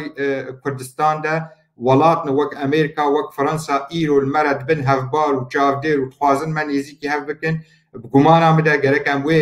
گرنگی لبنیرن ام گرنگی بدن برچاوی خواه ام دفش از ازیتی کساتی ای حزبیتی ام هنکی پاش خواه بهیلن ام بکارن بهیلن آرامی کل هندره دولی مده چه به بشریکاتیا تمامی پارتین سیاسی ای کردی و همو شریک بین هندره ویده دستهلات هلبجارتن و دستهلات پیشاروج دست نشام باشه كيك هواس مالاتا ام بچن عليه كيك حسين جناب تاج بو لهف كرنا عاليين سياسي بقوتنا و چه تفكر قالوا هيفي هي هون چاوادن رخينن هون رخنين بارتيا بيشورو رخنين الوحدة چاوادن رخينن اوجی دناب وی کتیه ده جیه خواه بگرن و کرد کانه به تمثیلیه کی گشتی مزگینیه کی گله مره را کینن اون چه تفکرن دیواری ده که حسین ده سری ده براستی گله کی گرینگه گو همو هیزن سیاسیین روجاوه کردستان دنابی دیالوگه ده هبن اگر گوهاتو هنک مرجن گو دبن ریگر دوی قوناغی ده هبن از بیویم جیکترین دم او مرجوه بین در باس کرن از دوی باوری دمه دیالوگا کردی از دکارم بیجم آنا ده پیشاروجا گل پیش و دست بی بکی و هن گاوین جدیتر جی برای بین استندن از دوی باوری دمه هنک مرجی سیاسی پشتی سردانا امریکیا جبو هولی جبو انکسی جبو پیانکی از باورم هنک گوهرتن بخور آنین میدانه لی اساس اوه گاوی گو وک تجی زمان ارادا گو ام بهبره ام نیزی هبن کرد و کرد او گرینگتری جی گرانتوریا ناف دولتی چی هزبی یعنی پروژه و اجندین هر ولاتکی کو دستی وردان ده هندر سوری دکری برجواندی وان هنک اجندین وان هنه تخوازن گو ببین سری دوی آسته ده دوی گو اما وک خودی ولات وک گو ام خودی سوریه خودی روجاوانه ام جی لگور اجندیا كرد والجور أجن ملتي ما والجور أجندايا سوريا أم تبجرن و د يعني دفان بروسا سياسي ده أم دكاربن بيك رنج يعني بيك دنج بيك نارين أم دكاربن د أصلا في دولتي ده أصلا سوري ده جو أم بهفرة أم يك ناريني بدن ديار هيزا كردي بدي يعني بهولي گرنگی هەیە گەلێکی گرنگی هەیە ئەگەر گو ئاە دوێ قۆناغێدا ئەم بێژین قۆناغا یەکەمە ji بۆ یەکریزیە ماڵە کوردی هێویمە دەما پێشدا ئەگەر گو هەنێک ئاستەنگیل پێش یەکیتی و پێش بەرۆ هەنە وسا بزەلالی بێن چارە سەرکردن و ئەو ژی بکەون ناو vê projeyê ez bînim di rojên pêş de eger gu deh xalê me hebin di naber peyenekê û enekesê de em ê ji xalên gu em digîrin hev xalên hevbeş em ê ji wan dest pê bikin û yê gurakokî tê de hene em ê bihêlin qolî diyalogê ser bikin ez bawerim di demê pêş de wê mizgîniyên baş ji bo milletê me û gelê me hebe gelek spas kek mala te ava em biçin aliyê kek Ehmed kek Ehmed me neqî jî te kir tu hinekî ewma cerabê te çi bêje kek Ehmed dikare tu jî fikr û ramanê xwe bêje em ê kêfxweş bi دوباره سپاس کەک سیراج لێبەلێ ئەرەیە وحەقێمە خوار و دیساجی والحردو ئالیانەری وەک هەردوێن ئێگۆ ئیدارە دەکەن گفتوگۆ دیالۆکێ ئەم چوون وێ فەرق ئەس چوون وێ فەرقی خەم ناکێ ji ber wî awî belkî me got heqê me tozekî hat xwarin heqê me hat xwarin giringê got bîr û çûnên merov zelal bin bi rastî kek sîrac heval kêm zêde mala wan ave şirovak delal kirin û guftugoyek delal jî hat têkirin baweriya me yekrêziya Kurdî eva tê gotin ji bonî merov zelal bê bi xelk û cemawerê xwe re di nav partiyekê yekrêzînîne em divênî wek demê bin wek demê heyanî wek demê bin ji bonî em dikaribin pêşerojê hesan derbas kin rehet derbas kin yekrêziya Kurda wê çawa çêbî yekrêzî nabe bera li hevdûkirina hin xalên siyasî bêkirin wek niha kirinin heger ji dil bê gerek xelas kirbana her du beşa dîsa dubare du beşin di siyasetê niha guftugû diyalogê dikin her du beş wek biradera anî ziman heger te yekrêziya siyasî te temam kir êdî behirkirinin ji behirkirinê îca divênî gerek li hevdû bikin mane partîn em partîn siyasî ne siyasetê dişxurin a girin got yekrêziya siyasî wextanî temam bû çima wê adî nebe ez hes nakim niha bersivê heval bidin kêm zêde mero zanê bersiv li ku ye lê ez hez dikim got vegerin li cem xwe heval bersivê vêna zelal bikin ji bonî dikaribin vê qûnaxê xelas bikin bi taybet her du beşên êmenî di guftugû diyalogê de îro bi hevdûre dikin duwam û a yani a merov jêre bişxulê tim û tim yani merov di terorî de bêje yekrêzî yan li hevdûkirin lê di praktîkê de vîto hebin di derheqa merov de merov vêna nedurist dibîne yani niha Partiya Yekîtiya Demokrat Hizb el Wehdê vîto heye ez hes nakim vêna bêjim ev beş yan ev beş lê dizanin heval dizanin vîto hevalê pêşverû vîto yan divêniye em wek qiyasa hineka ji van hevala bin li vî alî dibe li aliyê dîl dibe wê çaqa em tên qebûl kirin yan heger em wek xwe bin wek Partiya Yekîtiya Demokrat û wek pêşverû bin nexêr divênî qebûl nebe em vêna jî hîç qebûl nakin yani ev partî xwedî rolin xwedî fikirin xwedî ramanin xwedî bîr û çûnin xwedî hevalin xwedî nerînin em hez dikin bîr û çûnê me mer mûnaqeşe bikin wê çaxê merov dikarê bêje bê vê qûnaxê em ê vê bîr û çûnê bidin alî tu problem nîne lê welahî divênî ez rabim wek wana û ez rûnim wek wana li hevdû nabe ev ne dîsa jê zê dubare bikim ev ne guftugû diyalog e ev heval bera li xwe vegerin di baweriyê me de her du heval jî yani her du hêz jî gerek vêna li xwe vegerin bêjin hebûna van partiya gelo di xizmeta li hevdûkirina partî û hêzên siyasî Kurdî de yan na ez vê bersivê ne niha ji wan dixwazim ez hez dikim got vegerin li hevalên xwe merov dikarê bêje ev دوێت بێگومان دباوەریە مە دوێت خزمەتە تەفگەرا سیاسی کوردی دەبێ گواف هەردوو پارتیژی هەبن. دوام هەنێک پارتیا ژەمە خواست گەک سیراج هەواڵ حاضرن يعني گفتوگۆ دیالۆکا سیاسی تەمام دەبێت دەبێ فەرمۆکن دێوەرن ای باشە ئەم پارتین سیاسینەم نە پارتین عسکەرینن هێزێن مەنی عسکەری نینن نە ئێمە و نە برادرێ پێشفەرو ئەم پارتین سیاسینن ئەم بیر و چوونە سیاسی بەهەر دۆر بەحر دەکەن وەختانی ئەم دوێ بیر و چوونە سیاسی دمە نەکەن شیریک وێلکومە بکەن شیریک يعني دوێنی ئەم دەرباسی فارگۆناوانی داوی ببن ئەڤژی خودێ قبول ناکێ وەک موسڵمان بێژن شاشن دەوێل خۆ بەگەرن يعني ئەو هەواڵێن گفتوگۆ دیالۆکێتکە نەحەوجی ئەمریکینن نەحەوجی فرەنسیا بێ گەلۆ لەسەر عەردێ ئەف پارتی هەنن نینن بەلێ هەنن کێم زێدە خودی رۆلن بەلێ خودی کێم زێدە خودی رۆلن لەسەر vê عەردا ڕۆژاوا li vê ئۆروپایê li jî derveyî dikarin xizmeta vê guftugû diyalogê bikin baweriya me karin bikin bercewendiyê kênin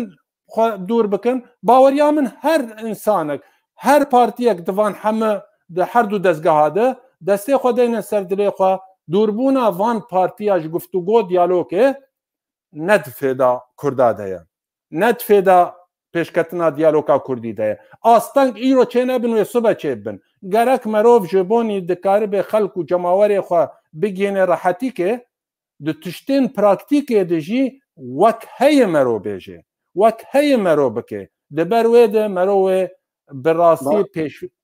rêbertiya xelk û cemawerê xwe bi rengekî durist û rast bike ême em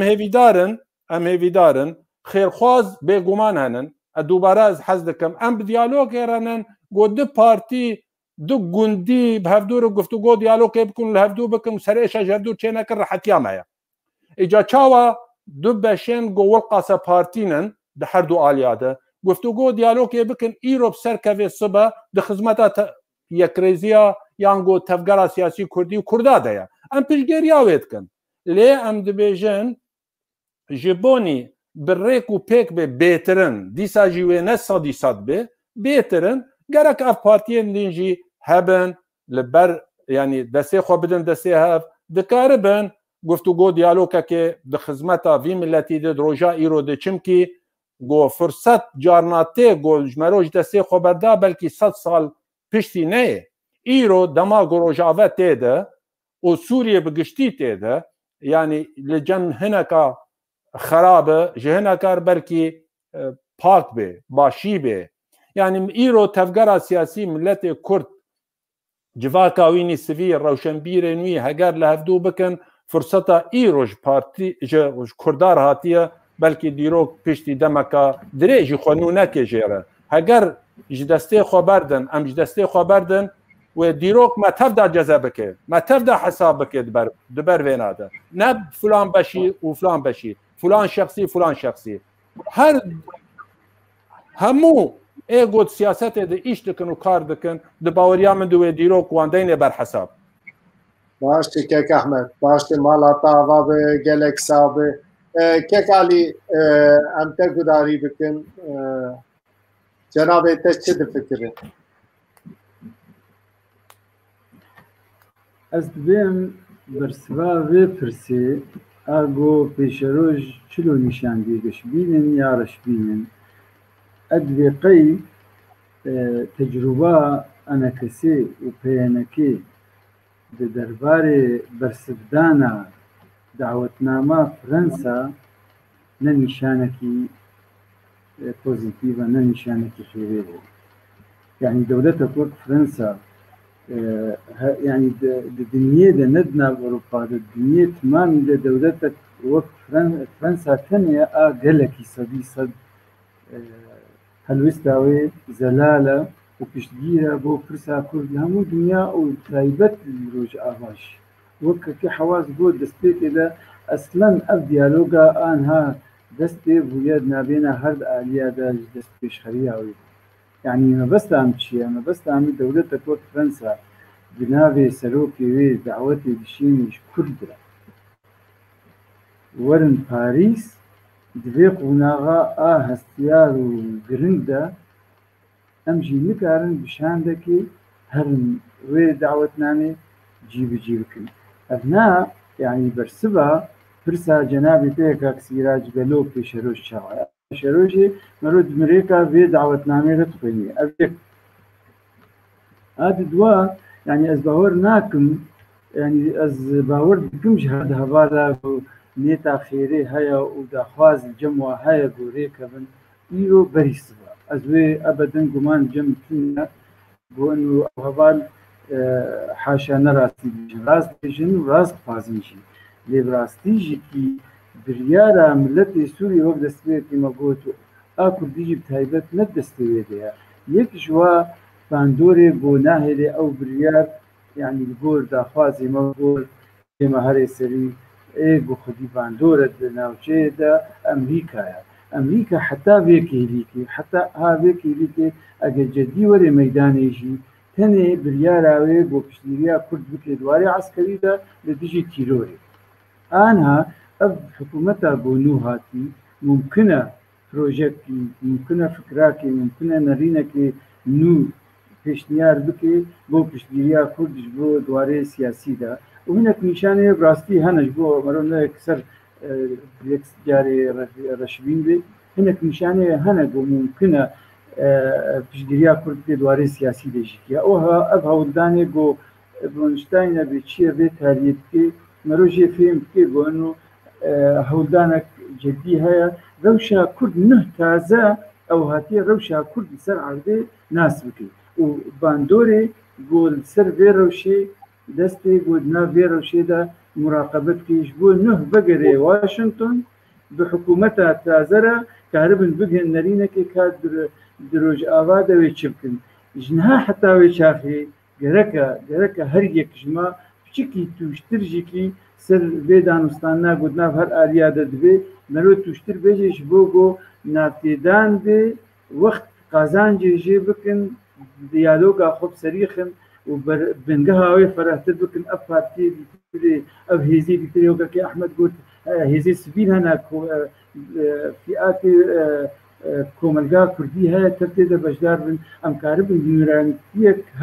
herî fereh têkevin vê prosê de em karibin baweriya xelkê derve xelkê xwedî bandor di Sûriye de xwebênin bo ev prose bê Kurd naçe serî heta niha em di wê de ser nekirtine û ez reşbînim di wê warî de lê rastî derfet hîn maye got mero karibe hewdanek ziyad gelek kes çarpel re û ji karmendê wê re ji Sîrac re spasek zêdetir ji wa hevalê got bejdar bû û destê we sağ bû. Mala heta avakek Alî bi rastî me îro çar aliyên siyasî çar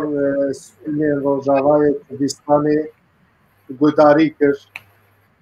û ev ciyê kêfxweşiyê ye û ciyê herî ku mirov kêfxweş dike bi awayekî modern bi awayekî nûjen gelşên xwe yî wir guftûgo kirin me sohbetekî xweş kir mala we ava hûn beşdarî vê bername bin bêviya ku ew projeyên wê siyasî bi ser keve û demekî nêz de hûn xanibin mizgîniyekî ragînin milletê me bernameyê me yê bi vî rengî ew ê bi were bidome em ê bişopînin gelo hûn çer dikin temaşevanên hêja em hatin taliya bernama xwe me bi Partiyên Rojavayê Kurdistanê ser pêşeroja